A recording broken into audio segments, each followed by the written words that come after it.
Good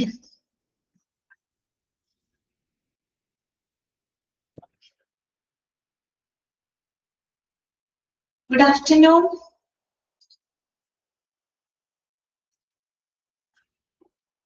Okay, Marilyn, good afternoon. Good afternoon, ma'am. Okay. Good afternoon, ma'am. Good afternoon, ma'am. Okay. ഇന്ന് miss ലീവാണ് കേട്ടോ, അതുകൊണ്ടാണ് ഞാൻ പകരം കയറിയത്. ഓക്കെ. Sindhu, good afternoon. എല്ലാവരും ഫുഡൊക്കെ കഴിച്ചോ? ഊണൊക്കെ കഴിച്ചോ? എല്ലാവരും കഴിച്ചു? കഴിച്ചില്ല? ശരി, സമയാവുന്നേ ഉള്ളൂ. Okay, Saranya, good afternoon.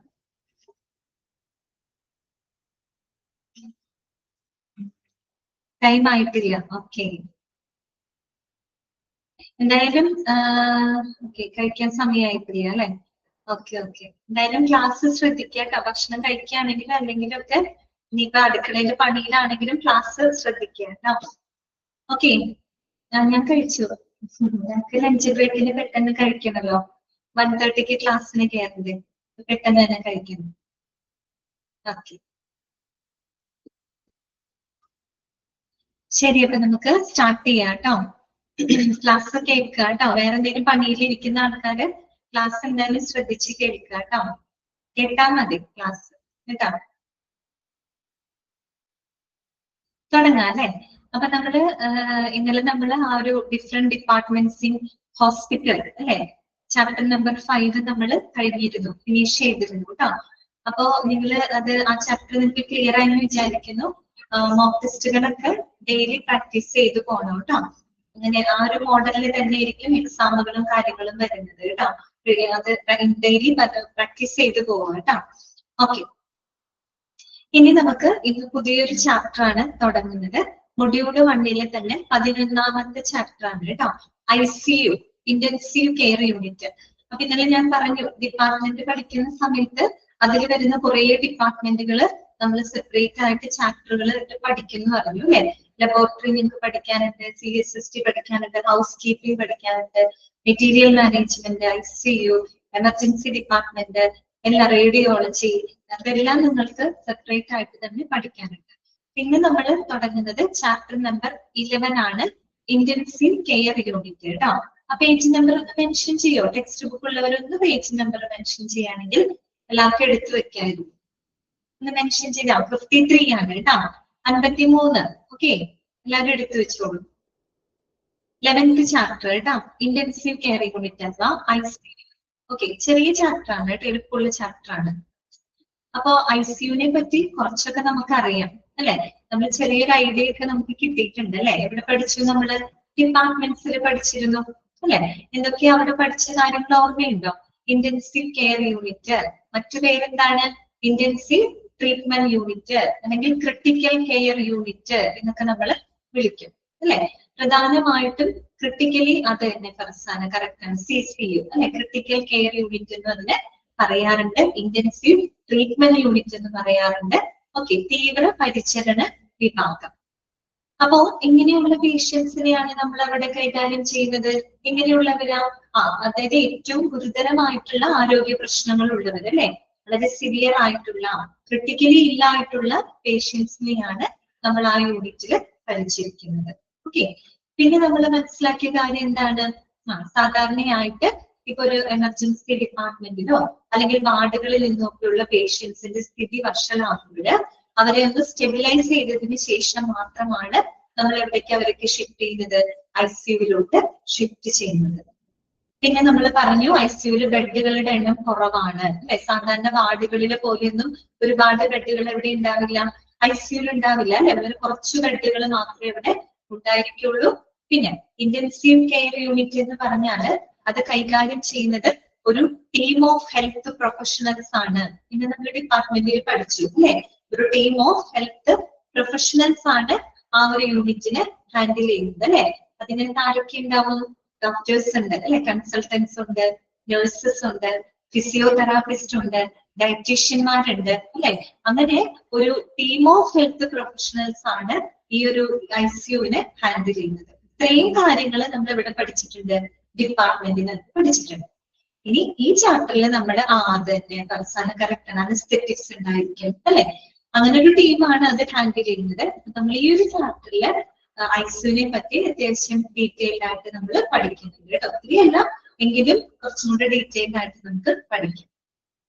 തുടങ്ങിയല്ലേ? എല്ലാവരും ഓക്കെ ആണോ? സെറ്റ് ആണോ? നമുക്ക് തുടങ്ങിയാലോ? ഓക്കെ, നോൺ മ്യൂട്ട് ചെയ്യാണ് കേട്ടോ.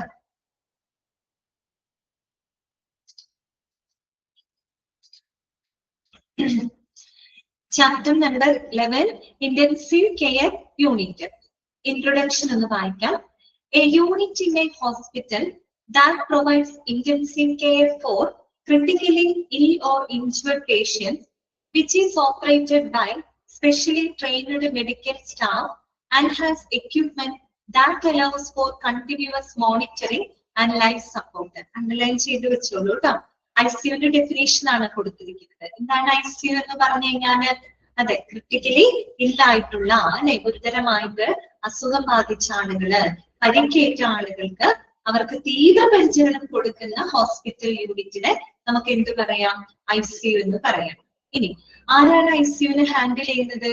Which is operated by specially trained medical staff and has equipment that allows for continuous monitoring and life support അല്ലെ. ഓക്കെ, ഐസിയു ഹാൻഡിൽ ചെയ്യുന്നത് സ്പെഷ്യലി ട്രെയിൻഡ് ആയിട്ടുള്ള മെഡിക്കൽ സ്റ്റാഫുകളാണ്. നമ്മൾ കണ്ടു ഒരു ടീം ഓഫ് ഹെൽത്ത് പ്രൊഫഷണൽസ് ഉണ്ടല്ലേ, ഐസിയു ടെക്നീഷ്യന്മാരുണ്ടായിരിക്കും, അതുകൂടാണ്ട് doctors, anaesthetics, means consultants, anaesthetics, physiotherapist, ഡയറ്റീഷ്യന്മാര് അല്ലെ, നഴ്സസ്, അങ്ങനെ ഒരു ടീം ഓഫ് എന്താ പറയുക മെഡിക്കൽ സ്റ്റാഫുകൾ, ട്രെയിൻഡ് ആയിട്ടുള്ള മെഡിക്കൽ സ്റ്റാഫുകളാണ് ഐസിയു ഹാൻഡിൽ ചെയ്യുന്നത്. അത് മാത്രമല്ല നമ്മുടെ പേഷ്യൻസിന്റെ കണ്ടിന്യൂസ് ആയിട്ടുള്ള ഒരു മോണിറ്ററിങ്ങിന്, ലൈഫ് സപ്പോർട്ടിന് ആവശ്യമായിട്ടുള്ള എക്യുപ്മെന്റ്സുകൾ കൊണ്ടും സജ്ജമായിട്ടുള്ള ഒരു യൂണിറ്റ് ആണ് ഐസിയു എന്ന് പറയുന്നത് അല്ലെ. അവരുടെ തുടർച്ചയായിട്ട് അവരെ മോണിറ്റർ ചെയ്യണം, അവർക്ക് വേണ്ട ലൈഫ് സപ്പോർട്ട് കൊടുക്കാൻ ആവശ്യമായിട്ടുള്ള എല്ലാ എക്യുപ്മെന്റ്സുകൾ കൊണ്ടും സജ്ജമായിട്ടുള്ള ഒരു യൂണിറ്റ് ആണ് ഐസിയു എന്ന് പറയുന്നത്. ഒരു പിക്ചർ കൊടുത്തിട്ടുണ്ട് കണ്ടോ? ആ പിക്ചറിൽ കാണാൻ പറ്റില്ല, നമ്മൾക്കൊന്നും അറിയാത്ത ഒരുപാട് എക്യുപ്മെന്റ്സുകൾ അവിടെ ഉണ്ട്. ഇതെല്ലാം തന്നെ ഒരു പേഷ്യന്റിനെ കണ്ടിന്യൂസ് ആയിട്ട് മോണിറ്റർ ചെയ്യാനും അവരുടെ ലൈഫ് സപ്പോർട്ടിനും ആവശ്യമായിട്ടുള്ള എക്യുപ്മെന്റ്സുകളാണ്. ഓക്കെ, ഇത്രയുള്ള ഐസിയു എന്ന് പറയുന്നത് കേട്ടോ. ഇനി എന്താണ്?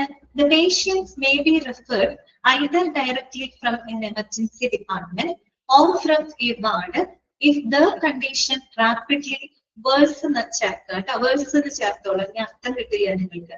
WORSE വേഴ്സ് കേട്ടോ. വേഴ്സ് മീൻസ് എന്താണ്? മോശമാവാന്നുള്ള അർത്ഥമാണ് കേട്ടോ. Okay, if their condition rapidly worse or immediately after surgery, if the surgery is very invasive and the patient is at a high risk of complications. അതായത് അവിടെ പറയുന്നത് ഇങ്ങനെയുള്ള പേഷ്യൻസിനെയാണ് നമ്മൾ ഐസിയുലോട്ട് റെഫർ ചെയ്യുന്നത്. ഒന്നെങ്കിൽ എമർജൻസി ഡിപ്പാർട്ട്മെന്റിൽ വരുന്ന പേഷ്യന്റ് ആവാം, അല്ലെങ്കിൽ വാർഡിലുള്ള പേഷ്യൻസ് ആയിരിക്കാം. അവരുടെ കണ്ടീഷൻ പെട്ടെന്ന് മോശമാവാണ് അല്ലെ, അവരുടെ കണ്ടീഷൻ വളരെ മോശമാവുക, അല്ലെങ്കിൽ പെട്ടെന്ന് ഒരു സർജറി ഒക്കെ കഴിഞ്ഞിട്ട് ഇമീഡിയറ്റ് നമ്മളൊരു സർജറി കഴിഞ്ഞ ഒരു പേഷ്യന്റിനെ ഉടനെ നമ്മൾ തന്നെ വാർഡിലേക്കോ റൂമിലേക്കാണോ മാറ്റാം? അല്ല, സർജറി കഴിഞ്ഞാൽ നമ്മൾ ഉടനെ വരെ എങ്ങോട്ടേക്കാ മാറ്റാം? ഐസിയുലോട്ടാണ് മാറ്റുക അല്ലെ. കാര്യം അവർക്ക് എന്ത് കൊടുക്കണം? ഇന്റൻസീവ് കെയർ കൊടുക്കണം അല്ലെ. ഇവിടെ പറയുന്നത് എന്താന്ന് വെച്ച് കഴിഞ്ഞാല് ഈ പറയുന്ന പേഷ്യൻസിന്റെ കണ്ടീഷൻ പെട്ടെന്ന് എങ്ങാനും സ്ഥിതി മോശമാവുന്ന സാഹചര്യം വരിക, അല്ലെങ്കിൽ ഒരു സർജറി കഴിഞ്ഞ് ഉടനെ തന്നെ, അത് പ്രത്യേകിച്ച് സർജറി വളരെ ഇൻവസീവ് ആയിട്ടുള്ള സർജറി. അപ്പൊ നിങ്ങൾക്ക് ഇൻവസീവ് എന്ന് പറഞ്ഞാൽ എന്താണ് ഉദ്ദേശിക്കുന്നത് എന്ന് നിങ്ങൾ കൃത്യമായിട്ട് മനസ്സിലാക്കി വെക്കുക കേട്ടോ. ഇൻവസീവ് എന്ന് പറയുമ്പോൾ ഇനി നമ്മളിനി ഒരുപാട് ചാപ്റ്ററുകളിലൂടെ കടന്നു പോകുമ്പോൾ ഇൻവസീവ്, നോൺ ഇൻവസീവ് അങ്ങനെയുള്ള ടേംസുകൾ വരും. ഓക്കെ, അപ്പൊ ചില ടേമുകൾ നമ്മൾ പഠിച്ചു തന്നെ പോവാം കേട്ടോ. ഇൻവസീവ് എന്ന് പറഞ്ഞാൽ ഇൻവസീവ് സർജറി, ഇൻവസീവ് പ്രൊസീജിയർ എന്നൊക്കെ പറഞ്ഞാൽ എന്താണ്? അതായത് നമ്മുടെ സ്കിന്നിനെ ബ്രേക്ക് ചെയ്തുകൊണ്ട്, that means enter in to the body. Okay, നമ്മുടെ ശരീരത്തെ കീറി മുറിച്ചുകൊണ്ട്, അല്ലെങ്കിൽ നമ്മുടെ സ്കിന്നിനെ ബ്രേക്ക് ചെയ്തുകൊണ്ട് നമ്മൾ ചെയ്യുന്ന എല്ലാ പ്രൊസീജിയറുകളെയും നമ്മൾ പൊതുവെ എന്താ പറയാ? ഇൻവെസീവ് എന്നാണ് പറയാ കേട്ടോ. ഈ വാക്ക് നിങ്ങൾ ഇനി ഒരുപാട് പ്രാവശ്യം നിങ്ങൾ കേൾക്കും. അപ്പൊ ഇനി ആ വാക്ക് കേൾക്കുമ്പോൾ മനസ്സിലാവണം കേട്ടോ. ഇൻവെസീവ് സർജറി അല്ലെങ്കിൽ ഇൻവെസീവ് പ്രൊസീജിയർ എന്ന് പറഞ്ഞാൽ എന്താണ്? നമ്മളവിടെ നമ്മുടെ സ്കിന്നിനെയൊക്കെ ബ്രേക്ക് ചെയ്ത് അല്ലെ, നമ്മുടെ enter in to the body, നമ്മുടെ ബോഡിനെ കീറി മുറിച്ചുകൊണ്ട് മറ്റൊക്കെ ചെയ്യുന്ന പ്രൊസീജിയറുകള്, സർജറികള്, അതിനെയൊക്കെ നമ്മൾ ഇൻവെസീവ് എന്നാണ് പറയുന്നത് അല്ലെ. പ്രത്യേകിച്ച് നമ്മൾ സാധാരണ ചെയ്യുന്ന ഈ പറയുന്ന കോംപ്ലക്സ് സർജറികളൊക്കെ ഉണ്ടല്ലോ, ബൈപ്പാസ് സർജറി അല്ലെ, എല്ലാ സർജറികളും അതിനകത്ത് വരുന്നതാണ്. ഓക്കെ, ഇനി നോൺ ഇൻവെസീവ് പ്രൊസീജിയർ എന്ന് പറഞ്ഞാൽ എന്തായിരിക്കും? നോൺ ഇൻവെസീവ് എന്ന് പറഞ്ഞാൽ നമ്മൾ അവിടെ സ്കിന്നിനെ ബ്രേക്ക് ഒന്നും ചെയ്യുന്നില്ല, അല്ലെങ്കിൽ നമ്മുടെ ശരീരത്തിന് ഒന്ന് കീറി മുറിക്കോ, അല്ലെങ്കിൽ നമ്മുടെ ബോഡിക്ക് അകത്തേക്ക് നമ്മൾ എൻട്രി ചെയ്യോ, അങ്ങനെയൊന്നും ചെയ്യാത്ത പ്രൊസീജിയറുകൾ നമുക്ക് നോൺ ഇൻവെസീവ് ആയിട്ടുള്ള പ്രൊസീജിയർ എന്ന് പറയും.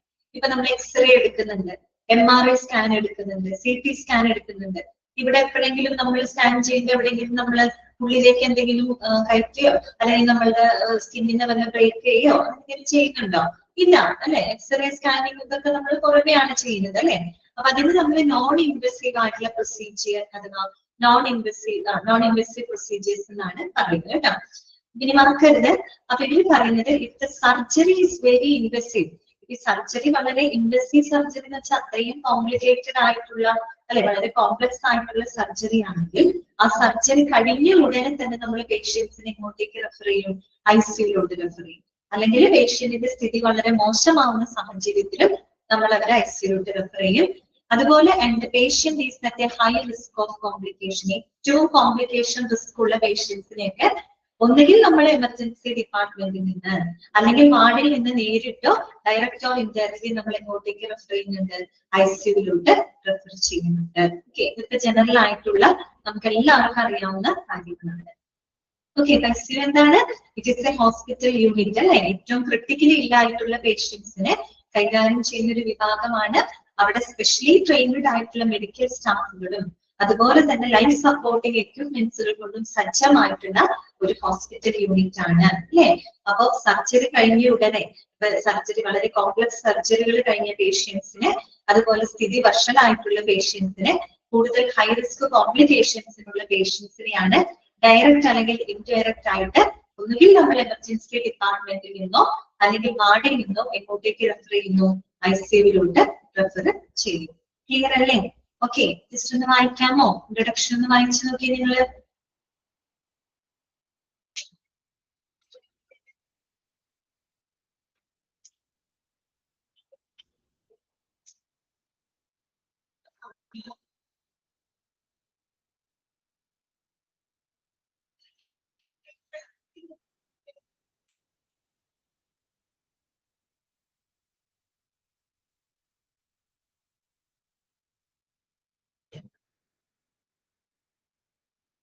ഓക്കെ അല്ലേ? ക്ലിയർ അല്ലേ?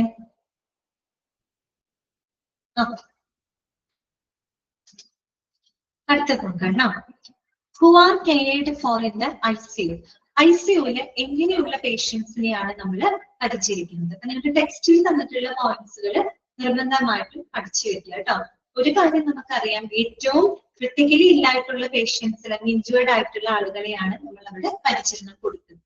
ഓക്കെ, അപ്പോ പ്രത്യേകം സ്പെസിഫൈ ചെയ്ത് അവർ പറഞ്ഞിട്ടുണ്ട് കേട്ടോ. Who are cared for in the ICU. Patients may have a planned admission after surgery, an unexpected admission after an accident, or be admitted due to a sudden and critical worsening of their health. Some hospital ICU specialize in providing the care for particular health conditions or injuries that include. അതായത് അവിടെ പറയുന്നത് നമ്മൾ ICUലേക്ക് admit ആവുന്നത് പല സാഹചര്യങ്ങളിലാവാം. ചിലപ്പോ ചില പേഷ്യൻസുകൾ ഇപ്പൊ surgery കഴിഞ്ഞ ഉടനെ തന്നെ പ്ലാനഡ് ആയിട്ട് അഡ്മിഷൻ എടുക്കാം. അത് പ്ലാനഡ് ആണ്. നമുക്കറിയാം, ഒരു മേജർ സർജറി കഴിഞ്ഞാൽ സ്വാഭാവികമായിട്ടും സർജറിക്ക് ശേഷം ആ പേഷ്യന്റിനെ ICUലോട്ട് പ്രവേശിക്കണം എന്നുള്ളത് അത് ഉറപ്പായിട്ടുള്ള കാര്യമാണ്. അത് ഒരു പ്ലാനഡ് അഡ്മിഷൻ ആണ് അല്ലെ. അതെ, സർജറി കഴിഞ്ഞാൽ ഉടനെ ICUലോട്ട് പ്രവേശിപ്പിക്കുക എന്ന് പറഞ്ഞത് ഒരു പ്ലാനഡ് അഡ്മിഷൻ ആണ്. അറിയാലോ, സർജറി കഴിഞ്ഞാൽ എന്തായാലും അവർക്ക് ഒരു തീവ്ര പരിചരണം കൊടുക്കണം. അതിന് ICUലോട്ട് അവർ ട്രാൻസ്ഫർ ചെയ്യുന്നതായിട്ട് വരും. അപ്പൊ അങ്ങനെ പേഷ്യൻസിനെ നമ്മൾ റെഫർ ചെയ്യുന്നുണ്ട്. അതുകൂടാണ്ട് unexpected admission after an accident. ചിലപ്പോൾ ആക്സിഡന്റ് കഴിഞ്ഞാൽ ആക്സിഡന്റിന്റെ ഭാഗമായിട്ട് പെട്ടെന്ന് അൺഎക്സ്പെക്ടഡ് ആയിട്ട് ഒരു പക്ഷെ ICUലേക്ക് അഡ്മിറ്റ് ചെയ്യപ്പെടാറുണ്ട്. Or be admitted due to a sudden and critical worsening of their health. അതും അല്ലെങ്കിലും പേഷ്യന്റിന്റെ ഹെൽത്ത് പെട്ടെന്ന് മോശമാവുകയാണ്, അല്ലെങ്കിൽ പെട്ടെന്ന് എന്തെങ്കിലും ക്രിട്ടിക്കൽ സിറ്റുവേഷനിലേക്ക് വന്നു കഴിഞ്ഞാലും നമ്മൾ എന്ത് ചെയ്യേണ്ടി വരും? ICUലോട്ട് അഡ്മിറ്റ് ചെയ്യേണ്ടതായിട്ട് വരുന്നുണ്ട്.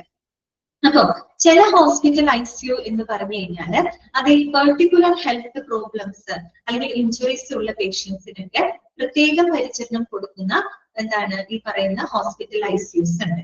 അപ്പൊ എന്തൊക്കെ ഇങ്ങനെയുള്ള ആളുകളെയാണ് നമ്മൾ ICUവില് പരിചരിക്കുന്നത് കേട്ടോ. ഒന്ന് നോട്ട് ചെയ്ത് വെക്കാം. First one severe burns. Severe burns അതായത് വളരെ തീവ്രമായിട്ടുള്ള പൊള്ളലുകളൊക്കെ ഏറ്റിട്ടുള്ള ആളുകളെ നമ്മൾ ICUവിലാണ് കെയർ ചെയ്യുന്നത്. ഒരിക്കലൊരു എന്താ പറയാ മറ്റുള്ള ഒരു ഡിപ്പാർട്ട്മെന്റിൽ ICUവിൽ തന്നെയാണ് സിവിയർ ബേൺസ് ഉള്ള ആളുകളെ നമ്മൾ ട്രീറ്റ് ചെയ്യുന്നത്. അതുപോലെ തന്നെ റെസ്പിറേറ്ററി ഫെയിലിയർ അല്ലെ, ബ്രീത്തിങ് ഇഷ്യൂസ് അല്ലെ, ഈ പറയുന്ന പോലെ ശ്വസന സംബന്ധമായിട്ടുള്ള പ്രശ്നങ്ങൾ വന്നിട്ടുള്ള രോഗികള്. പിന്നെന്താണ് കാർഡിയോ തൊറാസിക് സർജറി. പലപ്പോഴും നമ്മൾ ഹോസ്പിറ്റലിൽ പോകുമ്പോൾ കണ്ടിട്ടുണ്ടാവും അല്ലെ, കാർഡിയോ തൊറാസിക് സർജറി. കാർഡിയോ എന്ന് കേൾക്കുമ്പോൾ നമുക്കറിയാം അത് ഹൃദയവുമായിട്ട് ബന്ധപ്പെട്ടതാണ്. തൊറാസിക് എന്ന് പറഞ്ഞാൽ എന്താണ്? തൊറാസിക് എന്ന് പറഞ്ഞാല് ചെസ്റ്റ് ക്യാവിറ്റി ആണ് കേട്ടോ. എന്താണ്? ചെസ്റ്റ് ക്യാവിറ്റി ആണ്. നമ്മുടെ ചെസ്റ്റിന്റെ ആ ഒരു ഭാഗമാണ്. അവിടെ ഹാർട്ട് മാത്രമാണോ? അല്ല, പിന്നെ എന്തൊക്കെയുണ്ട്? ലങ്സ് ഉണ്ട് അല്ലെ, ശ്വാസകോശം ഉണ്ട്, അതുപോലെ ഈസോഫാഗസ് ഉണ്ട് അല്ലെ, അന്നനാളം ഉണ്ട്, പിന്നെ ഈ പറയുന്ന പോലെ മറ്റു പല ഓർഗൻസ് ഉണ്ട്, സ്tomachന്റെ ചെറിയൊരു ഭാഗം വരുന്നുണ്ട്. അങ്ങനെ ഈ പറയുന്ന എല്ലാ ഓർഗൻസുകളും അടങ്ങിയിട്ടുള്ള ആ ഒരു ഭാഗത്തിനെ നമ്മുടെ ചെസ്റ്റ് ക്യാവിറ്റിനെ തൊറാസിക് ക്യാവിറ്റി എന്നാണ് പറയുക കേട്ടോ. Thoracic cavity. അപ്പൊ തൊറാസിക് ക്യാവിറ്റിനെ എന്താണെന്ന് വിചാരിക്കേണ്ട, അതെന്താണ്? നമ്മുടെ ചെസ്റ്റ് ക്യാവിറ്റി ആണ് അല്ലെ. ചെസ്റ്റ് ക്യാവിറ്റി ദാറ്റ് ഇൻക്ലൂഡ്സ് എല്ലാ ഇന്റേണൽ ഓർഗൻസും ഉണ്ട്. അതിനകത്ത് ഹാർട്ട് ഉണ്ട്, ലങ്സ് വരുന്നുണ്ട്, ഈസോഫാഗസ് വരുന്നുണ്ട്, മറ്റു പല ഓർഗൻസുകളെല്ലാം സ്ഥിതി ചെയ്യുന്ന നമ്മുടെ ചെസ്റ്റ് ക്യാവിറ്റിനെ നമ്മൾ പറയാം തൊറാസിക് ക്യാവിറ്റി എന്നാണ് പറയുന്നത്. അപ്പോ കാർഡിയോ തൊറാസിക് സർജറി എന്ന് പറഞ്ഞാൽ അവിടെ ഹൃദയത്തിന്റെ മാത്രമല്ല സർജറി. ഈ തൊറാസിക് ക്യാവിറ്റിക്ക് അകത്ത് വരുന്ന ഇപ്പൊ ലങ്സ് സംബന്ധമായിട്ടുള്ള ഇഷ്യൂസുകൾ അല്ലെങ്കിൽ ഈസോഫാഗസ് മറ്റുള്ള ഓർഗൻസ് സംബന്ധമായിട്ടുള്ള സർജറികൾ എല്ലാം തന്നെ കൈകാര്യം ചെയ്യുന്നതാണ് കേട്ടോ. അപ്പൊ അങ്ങനെയുള്ള കാർഡിയോ തൊറാസിക് സർജറി കഴിഞ്ഞിട്ടുള്ള പേഷ്യൻസുകള്. പിന്നെ complex spinal surgery. Spinal surgery കഴിഞ്ഞ് നട്ടെല്ലിന്റെ ഒക്കെ ശസ്ത്രക്രിയ കഴിഞ്ഞിട്ടുള്ള ആളുകൾ ഏറ്റവും കോംപ്ലക്സ് ആയിട്ടുള്ള സർജറികളാണ്. അതുപോലെ തന്നെ മേജർ ട്രോമ. ട്രോമ എന്ന് പറഞ്ഞാൽ എന്താണ്? പരിക്ക്, ഗുരുതരമായിട്ടുള്ള പരിക്ക് അല്ലെങ്കിൽ ആഘാതം, അതിനെയൊക്കെയാണ് നമ്മൾ ട്രോമ എന്ന് പറയുന്നത് കേട്ടോ. അപ്പൊ മേജർ ട്രോമ കേസുകള്. പിന്നെ ഓർഗൻ ട്രാൻസ്പ്ലാന്റ്സ്. ഓക്കെ, അവയവങ്ങളൊക്കെ മാറ്റിവെച്ചിട്ടുള്ള സർജറി ഒക്കെ കഴിഞ്ഞിട്ടുള്ള പേഷ്യൻസ് ഉണ്ടല്ലോ, അങ്ങനെയുള്ളവര്. പിന്നെ വരുന്നത് സെപ്സിസ് ആണ്. സെപ്സിസ് എന്ന് പറഞ്ഞാൽ എന്താണ്? ഇൻഫെക്ഷൻ ആണ് കേട്ടോ. ചെറിയ രീതിയിലുള്ള ഇൻഫെക്ഷൻ അല്ല, നമ്മുടെ ഇൻഫെക്ഷൻ അത് തന്നെ കറക്റ്റ് ആണ്. പെർസൺ ഇൻഫെക്ഷൻ ഇൻ ബ്ലഡ് അത് തന്നെ. അതായത് നോർമൽ രീതിയിലുള്ള ഇൻഫെക്ഷൻ അല്ല, നമ്മുടെ ഇൻഫെക്ഷൻ സിവിയർ ആയിട്ട് നമ്മുടെ ബ്ലഡിൽ കലരുകയാണ് കേട്ടോ. അതായത് കറക്റ്റ് ആയിട്ട് നമ്മുടെ ഇൻഫെക്ഷൻ ചെറിയൊരു പനിയാവാം, ചെറിയൊരു മുറിവായിരിക്കാം, അത് നമ്മൾ ശരിയായ സമയത്ത് ട്രീറ്റ്മെന്റ് എടുത്തില്ല എന്നുണ്ടെങ്കിൽ അതെന്ത് ചെയ്യും? നമ്മുടെ ബ്ലഡിൽ കലരും അല്ലെ, നമ്മുടെ ബ്ലഡിനെ ബാധിക്കുന്നത്. രക്തത്തിലാണ് ബാധ എന്നൊക്കെ നിങ്ങൾ കേട്ടിട്ടുണ്ടാവും അല്ലെ. അതെ അതെ, ക്ലാസ് തുടങ്ങിയിട്ട് ഇപ്പൊ ഒരു 49 ആയില്ലേ. ക്ലാസ് തുടങ്ങിയിട്ട് ഇപ്പൊ ഒരു 10 മിനിറ്റ് കഴിഞ്ഞു കേട്ടോ, 15 മിനിറ്റ് കഴിഞ്ഞു. ഇനി റെക്കോർഡ് ക്ലാസ് കണ്ടാൽ മതി കേട്ടോ. ഓക്കെ, അപ്പൊ നോക്കുക, നിങ്ങൾ പറഞ്ഞു വന്നത് സെപ്സിസിനെ പറ്റിയിട്ടാണ്. അപ്പൊ എന്താണ് ഈ പറയുന്ന പോലെ ഇൻഫെക്ഷൻ നമ്മൾ കറക്റ്റ് ആയിട്ട് ട്രീറ്റ് ചെയ്തിട്ടില്ലാന്നുണ്ടെങ്കിൽ അത് നമ്മുടെ ബ്ലഡിൽ ബാധിക്കും, ബ്ലഡിൽ കലരും. ബ്ലഡ് എന്ന് പറയുന്നത് നമ്മുടെ ബോഡി മുഴുവൻ സർക്കുലേറ്റ് ചെയ്ത് പോകുന്ന ആളാണ് അല്ലെ. അങ്ങനെ അത് രക്തത്തിൽ അണുബാധയായിട്ട് മാറുകയും അത് മറ്റു പല ഓർഗൻസിനെയും കൂടെ എന്താണ് പ്രതികൂലമായിട്ട് ബാധിക്കും. ഇവൾ മരണം വരെ സംഭവിക്കാം. ഓക്കെ, ആ ഒരു അവസ്ഥയാണ്. അപ്പൊ സെപ്സിസ് എന്ന് കേട്ടാൽ ഇൻഫെക്ഷൻ തന്നെയാണ്, പക്ഷെ കുറെ കൂടെ കൂടിയ ലെവലിലുള്ള ഇൻഫെക്ഷൻ. പ്രസ്ഥാനം പറഞ്ഞ പോലെ ഇൻഫെക്ഷൻ ഇൻ ബ്ലഡ് ആണ്, രക്തത്തിൽ അണുബാധയാണ് ചെയ്യുന്നത്. ഈ രക്തത്തിൽ അണുബാധ വന്നു കഴിഞ്ഞു കഴിഞ്ഞാൽ പിന്നെ മറ്റുള്ള ഓർഗൻസിനെ കൂടെ അത് ദോഷകരമായിട്ട് ബാധിക്കും. അത് രോഗിയുടെ മരണത്തിന് വരെ കാരണമാവാറുണ്ട് കേട്ടോ. അപ്പൊ അങ്ങനെയുള്ള സെപ്സിസ് കേസുകള്. പിന്നെ കാർഡിയാക് അറസ്റ്റ്. ഓക്കെ, അപ്പൊ ഇത്തരത്തിലുള്ള ആളുകളെയാണ് നമ്മൾ ഇവിടെ പരിചരിക്കുന്നത്, ICUവിൽ നമ്മൾ കെയർ ചെയ്യുന്നത്. അപ്പൊ നിങ്ങൾക്ക് ടെക്സ്റ്റിൽ കൊടുത്തിരിക്കുന്ന പോയിന്റുകൾ ഇതാണ്. ഇത് കൃത്യമായിട്ട് തന്നെ നിങ്ങൾ പഠിച്ചു വെക്കുക കേട്ടോ. എങ്ങനെയുള്ള പേഷ്യൻസിനെയാണ് ICUവിൽ കെയർ ചെയ്യുന്നത്? Severe burns, respiratory failure, cardio thoracic surgery, complex spinal surgery, major trauma, organ transplant, sepsis, cardiac arrest, ഇത്രയുമാണ്. ഓക്കെ, ക്ലിയർ ആണല്ലോ? ഓക്കെ അല്ലേ? നെക്സ്റ്റ് വരുന്നതാണ് common types of ICU. Different types അല്ലെങ്കിൽ കോമൺ ടൈപ്സ് ഓഫ് ICU ഏതൊക്കെയാണ്? ICU തന്നെ പല ടൈപ്പുകളുണ്ട്. പല type എന്ന് പറഞ്ഞാൽ അവിടെ ഉദ്ദേശിക്കുന്ന കാര്യം ഇത്രയേ ഉള്ളൂ. അതായത് എന്തിനാണോ സ്പെഷ്യലൈസ്ഡ് ട്രീറ്റ്മെന്റ് കൊടുക്കുന്നത്, എന്തിനാണോ ക്രിട്ടിക്കൽ കെയർ കൊടുക്കുന്നത്, അതിനെ അടിസ്ഥാനപ്പെടുത്തിയിട്ട് പല ടൈപ്പുകളായിട്ട് തിരിച്ചു എന്ന് മാത്രം കേട്ടോ. ഇപ്പൊ നമ്മൾ ഓരോ ഡിപ്പാർട്ട്മെന്റ് എടുക്കുകയാണെങ്കിൽ, ഇപ്പൊ നമ്മൾ കാർഡിയോളജി ഡിപ്പാർട്ട്മെന്റ് എടുക്കുകയാണെങ്കിൽ അവിടെ കാർഡിയാക് ICU ഉണ്ടായിരിക്കും. ഓക്കെ, അതുപോലെ പൾമണോളജി ഡിപ്പാർട്ട്മെന്റ് എടുക്കുകയാണെങ്കിൽ പൾമണറി ICU അവിടെ ഉണ്ടായിരിക്കും. ഓക്കെ, എന്താണ് വെന്റിലേറ്റർ ICU തമ്മിലുള്ള വെന്റിലേറ്ററും ICU തമ്മിലുള്ള വെന്റിലേറ്റർ ശരിക്കും അവസാന സമയത്താണ് കൊടുക്കുന്നത്. അത് ബ്രീത്തിങ്ങിന്റെ ഇഷ്യൂസ് ഒക്കെ വരുമ്പോൾ മറ്റുള്ള എല്ലാ ഓർഗൻസും തകരാറിലായി കഴിയുന്ന സമയത്താണ് നമ്മൾ വെന്റിലേറ്ററിലോട്ട് മാറ്റുന്നത്. വെന്റിലേറ്ററിലോട്ട് മാറ്റുക എന്ന് പറയുമ്പോൾ ഫുൾ ലൈഫ് സപ്പോർട്ട് കൊടുക്കുന്നുണ്ട്. ഓക്കെ, വെന്റിലേറ്റർ എന്ന് പറഞ്ഞൊരു ചാപ്റ്റർ നിങ്ങൾക്ക് പഠിക്കാനുണ്ട് കേട്ടോ. ഓക്കെ, അപ്പൊ അതിൽ കൃത്യമായിട്ട് നിങ്ങൾ മനസ്സിലാക്കണം. ഓക്കെ, അപ്പോ ഇവിടെ പറയുന്ന കാര്യം എന്തായിരുന്നു? യെസ്, പല ടൈപ്പാണ്. അപ്പൊ എന്തിനാണോ പ്രത്യേക പരിചരണം കൊടുക്കുന്നത് അതിനനുസരിച്ചിട്ടാണ് നമ്മൾ വിവിധ ടൈപ്പുകളായിട്ട് അതിനെ തിരിക്കുന്നത് കേട്ടോ. ഇത് ജസ്റ്റ് നിങ്ങൾ മനസ്സിലാക്കി വെച്ചാൽ മതി. എന്താണെന്നൊന്നും നിങ്ങളോട് ചോദിക്കില്ല, പക്ഷെ നമുക്ക് കേൾക്കുമ്പോൾ തന്നെ അറിയാം എന്തിനാണ് ക്രിട്ടിക്കൽ കെയർ കൊടുക്കുന്നത് എന്നുള്ളത്. ആ പേര് വായിക്കുമ്പോൾ നമുക്ക് കുറേയൊക്കെ മനസ്സിലാക്കാം. ഫസ്റ്റ് വൺ നോക്കിയേ, cardiac intensive care unit, CICU, cardiac intensive care unit. ഏതിനായിരിക്കും? എന്തിന് സ്പെഷ്യലൈസ്ഡ് ആയിട്ടുള്ള ICU ആണത്? നിങ്ങൾക്ക് പറയാലോ, കാർഡിയാക് ICU എന്ന് പറയുന്നത് എന്തിനായിരിക്കും? എന്തിന് സ്പെഷ്യലൈസ്ഡ്? ഹാർട്ടിന് അല്ലെ, എല്ലാവർക്കും അറിയാലോ, ഹാർട്ടിന് തീവ്ര പരിചരണം കൊടുക്കുന്നത്. അപ്പൊ കാർഡിയോളജി ഡിപ്പാർട്ട്മെന്റിന് സെപ്പറേറ്റ് ആയിട്ട് തന്നെ കാർഡിയാക് ICU ഉണ്ടായിരിക്കും. ഓക്കെ, അതാണ് CICU ട്ടോ, കാർഡിയാക് ഇന്റൻസീവ് കെയർ യൂണിറ്റ്.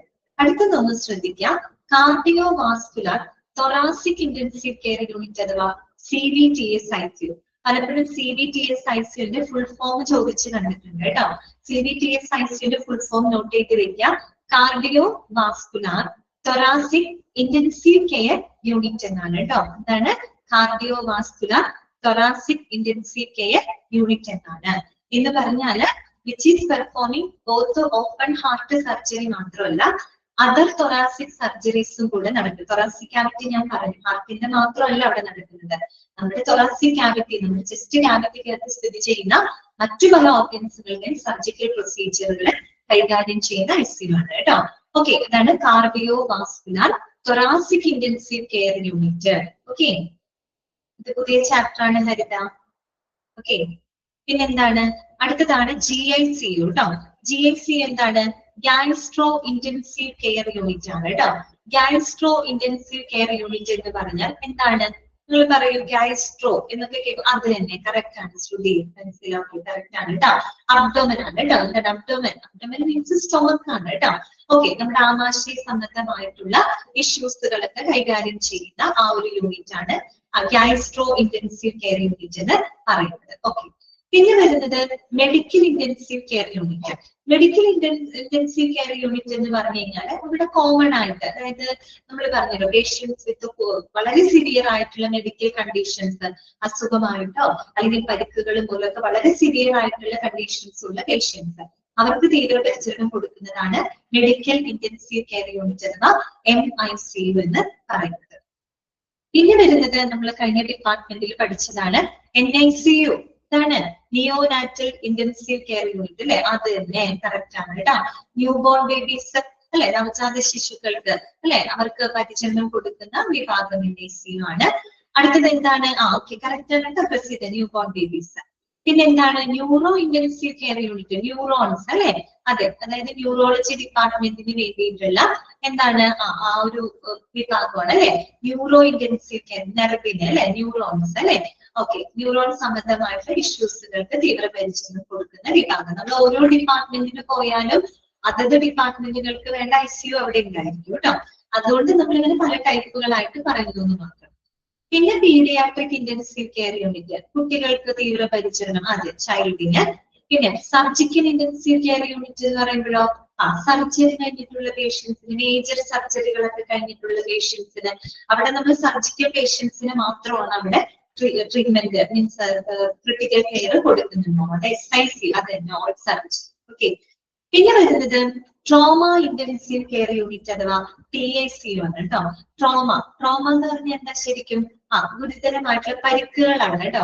വെറും പരിക്കല്ല, ഭയങ്കരമായ പരിക്കുകൾ. ആക്സിഡന്റ് ഒക്കെ സംഭവിച്ച സിവിയർ ഹെഡ് ഇഞ്ചുറി വന്ന് വളരെയധികം ബ്ലഡ് ലോസ് ആവുന്ന അങ്ങനത്തെ കേസുകളില്ലേ, അതൊക്കെയാണ് ട്രോമ എന്ന് ഉദ്ദേശിക്കുന്നത്. ട്രോമ ഇന്റൻസീവ് കെയർ യൂണിറ്റ് കേട്ടോ.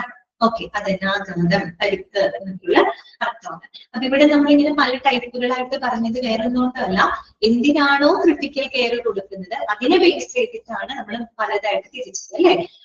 Cardiac intensive care unit, cardiovascular thoracic intensive care unit, gastro ICU, medical ICU, ന്യൂനറ്റൽ ICU, neuro ICU, paediatric ICU, അതുപോലെ surgical ICU, trauma ICU. Okay, clear ആണല്ലോ. വേറെ ഒന്നുമില്ല, ജസ്റ്റ് ഒന്ന് മനസ്സിലാക്കി വെക്കാവുന്ന കാര്യങ്ങളേ ഉള്ളൂ കേട്ടോ. ഇനി നെക്സ്റ്റ് നമുക്ക് നോക്കാനായിട്ടുള്ളത് ക്ലാസിഫിക്കേഷൻ ആണ് കേട്ടോ. Okay, classification of ICU on organisational structure. അതായത് ഒരു ICUവിന്റെ ഓർഗനൈസേഷൻ അനുസരിച്ചിട്ട് നമുക്ക് ICUവിനെ നമ്മൾ ക്ലാസിഫൈ ചെയ്യാൻ പോവാണ് കേട്ടോ. അത് ഇമ്പോർട്ടന്റ് ആയിട്ടുള്ള ഒരു ഭാഗമാണ്, നിങ്ങൾ പഠിച്ചു വെക്കുന്നു കേട്ടോ.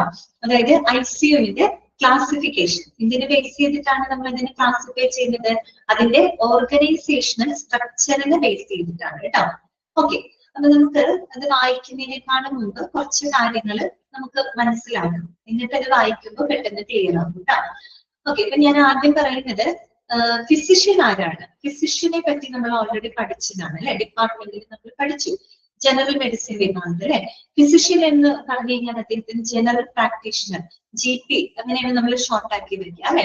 ആരെയാണ് ഫിസിഷ്യൻ എന്ന് പറഞ്ഞാല്, doctor who is not specialised in one particular area of medicine. അങ്ങനെയാണ് നമ്മൾ പറഞ്ഞത് അല്ലെ.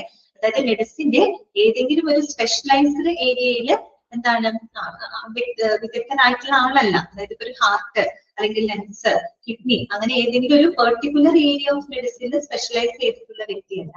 പകരം അദ്ദേഹം ജനറൽ മെഡിസിൻ, മൊത്തത്തിൽ ഹ്യൂമൻ അനാട്ടമി ആയിട്ട് ബന്ധപ്പെട്ട മൊത്തത്തിലുള്ള അനാട്ടമി അല്ലെ, ജനറൽ മെഡിസിൻ അല്ലെ, അതിൽ സ്പെഷ്യലൈസ് ചെയ്തിട്ടുള്ള ആളാണ് ഫിസിഷ്യൻ എന്ന് പറയുന്നത്. ആണല്ലോ. ഓക്കെ, നിങ്ങൾക്ക് അറിയാവുന്ന കാര്യമാണ്. പിന്നെ വേറൊരാളുണ്ട്, അത് വന്നിട്ട് ഇന്റൻസിവിസ്റ്റ് ആണ് കേട്ടോ. ഇന്റൻസിവിസ്റ്റ് എന്ന് പറഞ്ഞാൽ നമ്മൾ ഇന്റൻസീവ് കെയർ യൂണിറ്റ് ആണ് പഠിക്കുന്നത്. അപ്പൊ ഇന്റൻസിവിസ്റ്റ് അല്ലെങ്കിൽ ക്രിട്ടിക്കൽ കെയർ ഡോക്ടർ അല്ലെങ്കിൽ ICU ഇൻചാർജ് എന്നൊക്കെ നമ്മൾ വിശേഷിപ്പിക്കും. ആരെയാണത്? അതായത് നമ്മൾ ഈ പറയുന്ന ഇന്റൻസീവ് കെയർ യൂണിറ്റില് ക്രിട്ടിക്കൽ കെയർ ആവശ്യമായിട്ടുള്ള പേഷ്യൻസിനെ പരിചരിക്കുന്നതിന് വിദഗ്ധനായിട്ടുള്ള ഡോക്ടറിനെയാണ് നമ്മൾ ഇന്റൻസിവിസ്റ്റ് എന്ന് പറയുന്നത് കേട്ടോ. ഇന്റൻസിവിസ്റ്റ് അഥവാ ക്രിട്ടിക്കൽ കെയർ ഡോക്ടർ, അല്ലെങ്കിൽ നമുക്ക് ICU ഇൻചാർജ് എന്നൊക്കെ നമുക്ക് അവരെ പറയാം. അപ്പൊ ഒരു ഫിസിഷ്യനും ഇന്റൻസിവിസ്റ്റ് അറിയാലോ.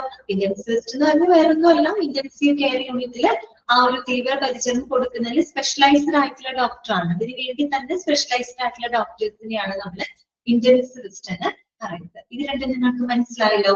ഓക്കെ, ഇനി നമ്മൾ ക്ലാസിഫിക്കേഷനിലോട്ട് വരുമ്പോൾ പ്രധാനമായിട്ടും നമ്മളൊരു ICUവിനെ രണ്ടായിട്ടാണ് നമ്മൾ ക്ലാസിഫൈ ചെയ്തിരിക്കുന്നത്.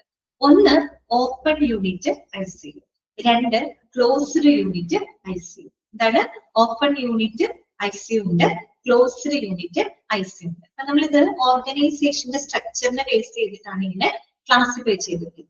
എന്താണ് ഇവ തമ്മിലുള്ള വ്യത്യാസം എന്നാണ് പറയുന്നത്. ആദ്യം ശ്രദ്ധിക്കേണ്ടത് ഓപ്പൺ യൂണിറ്റ് ICU ആണ്. ഒരു ഓപ്പൺ യൂണിറ്റ് ICUന്റെ പ്രത്യേകത എന്താണെന്ന് അറിയാമോ? അവിടെ ഈ പറയുന്ന പേഷ്യൻസിനെ അഡ്മിറ്റ് ചെയ്യുന്നതും അവർക്ക് വേണ്ട ട്രീറ്റ്മെന്റുകളെല്ലാം തന്നെ സൂപ്പർവൈസ് ചെയ്യുന്നത് അറ്റൻഡ് ചെയ്യുന്ന ഫിസിഷ്യൻ ആണ്. ഒരു ഫിസിഷ്യൻ ആണ് എന്ത് ചെയ്യുന്നത്, ICUവിലേക്കുള്ള രോഗികളെ അഡ്മിറ്റ് ചെയ്യുന്നതും അവർക്ക് വേണ്ട ആ ഒരു ട്രീറ്റ്മെന്റ് കെയറുകൾ കംപ്ലീറ്റ് സൂപ്പർവൈസ് ചെയ്യുന്നത് ഒരു ഫിസിഷ്യൻ ആണ്. അപ്പോ അവിടെ ഇന്റൻസിവിസ്റ്റ് എന്ന് പറയുന്ന വ്യക്തിക്ക് വെറും പേരിന് മാത്രമായ ഒരു റോള് മാത്രമേ അവിടെ വരുന്നുള്ളൂ. എന്ന് പറഞ്ഞാൽ ഇന്റൻസിവിസ്റ്റിനെ സംബന്ധിച്ച് അദ്ദേഹം ഈ പറയുന്ന പോലെ ബെഡിന്റെ വല്ല ഷോർട്ടേജുകൾ വരുമ്പോഴോ അങ്ങനെയുള്ള കാര്യങ്ങളിലൊക്കെ തീരുമാനങ്ങൾ എടുക്കുക, അത് മാത്രമാണ് ഇന്റൻസിവിസ്റ്റിന്റെ റോള് വരുന്നത്. ഏതിനകത്ത്? ഓപ്പൺ യൂണിറ്റ് ICUവിനകത്ത്. ഓക്കെ, ഇനി ഇതിന് നേരെ തിരിച്ചാണെന്ത് closed unit ICU. Closed unit ICU എന്ന് പറയുമ്പോൾ അവിടെ ഈ പറയുന്ന പേഷ്യൻസിനെ അഡ്മിറ്റ് ചെയ്യുന്നതിനും അവരെ പരിചരിക്കുന്നതിനും അവരെ സൂപ്പർവൈസ് ചെയ്യുന്നതിനും മറ്റുള്ള എല്ലാവരെയും കോർഡിനേറ്റ് ചെയ്യുന്നതും ആരാണ്? ഇന്റൻസിവിസ്റ്റ് ആണ്. അതായത് ക്രിട്ടിക്കൽ കെയർ ഡോക്ടറാണ്. അവിടെ ഫിസിഷ്യൻസിനെയും കൂടെ കോർഡിനേറ്റ് ചെയ്തിട്ട്, അവരെ മാറ്റി നിർത്തുന്നില്ല, ഫിസിഷ്യൻസിനെയും കൂടെ കോർഡിനേറ്റ് ചെയ്ത് ആ രോഗിക്ക് ആവശ്യമായിട്ടുള്ള ഏറ്റവും കോംപ്രിഹെൻസീവ് പരിചരണങ്ങൾ കൊടുക്കുന്നത് ക്ലോസ്ഡ് യൂണിറ്റ് ICUവിനകത്താണ്. ഇനി നിങ്ങൾ പറയൂ, ഇതിനകത്ത് ഏതായിരിക്കും, വിച്ച് വൺ ഇസ് ബെറ്റർ, ഏതായിരിക്കും, ഓപ്പൺ യൂണിറ്റ് ഐസിയു ആയിരിക്കും അതോ ക്ലോസ്ഡ് യൂണിറ്റ് ഐസിയു ആയിരിക്കും? നിങ്ങൾക്ക് കേട്ടിട്ട് എന്താണ് തോന്നുന്നത്? ഒന്ന് പറഞ്ഞേ, ജസ്റ്റ് ഒന്ന് കമന്റ് ചെയ്തേ. ഏതായിരിക്കും ഇതിൽ നല്ലത്? ഓപ്പൺ യൂണിറ്റ് ഐസിയു ആയിരിക്കോ അതോ ക്ലോസ്ഡ് യൂണിറ്റ് ഐസിയു ആയിരിക്കും? ഏതായിരിക്കാം? ബീന പറഞ്ഞു ക്ലോസ്ഡ് യൂണിറ്റ് ആണ്. ഓക്കെ, പിന്നെ വേറെ ആർക്കും അഭിപ്രായമൊന്നുമില്ലേ? മെർലിൻ പറയുന്നുണ്ട്. ഓക്കെ, ഫർസാന ക്ലോസ്ഡ് യൂണിറ്റ് ആണ്. കാർത്തിക, ഓക്കെ, നെക്സ്റ്റ് എല്ലാവരും ക്ലോസ്ഡ് യൂണിറ്റ് ആണ്. മുഖത്ത് പറയുന്നത് ക്ലോസ്ഡ് യൂണിറ്റ് ആണ്. ഓക്കെ ഓക്കെ, വിനയ, പ്രസീത കറക്റ്റ് ആണ്. ഷഫീന, എല്ലാവരും പറയുന്നുണ്ട്. എന്തുകൊണ്ടായിരിക്കും? അതൊന്ന് പറയാമോ? എന്തായിരിക്കും? ക്ലോസ്ഡ് യൂണിറ്റ് ഐസിയു ആണ് കുറെ കൂടി ബെറ്റർ എന്ന് നിങ്ങൾ പറഞ്ഞു. എന്തുകൊണ്ടായിരിക്കാം? എന്ത് കാരണം കൊണ്ട് നിങ്ങൾ അങ്ങനെ പറഞ്ഞത്? പറഞ്ഞേ, എന്ത് കാരണം കൊണ്ട് പറഞ്ഞേ? വെറുതെ പറഞ്ഞതാണോ? വെറുതെ ഒരു ചോയ്സ് ഇട്ടതാണോ? ഹരിത പറയുന്നത് ഓപ്പൺ യൂണിറ്റ് ഐസിയു. ഓക്കെ, അപ്പൊ ക്ലോസ്ഡ്. ഫർസാന പറയുന്നു ഗെറ്റ് മോർ കെയർ. അതെ, കൂടുതൽ കെയർ കിട്ടുന്നു. ഓക്കെ, കെയർ രണ്ട് സ്ഥലത്തും കിട്ടുന്നുണ്ട്.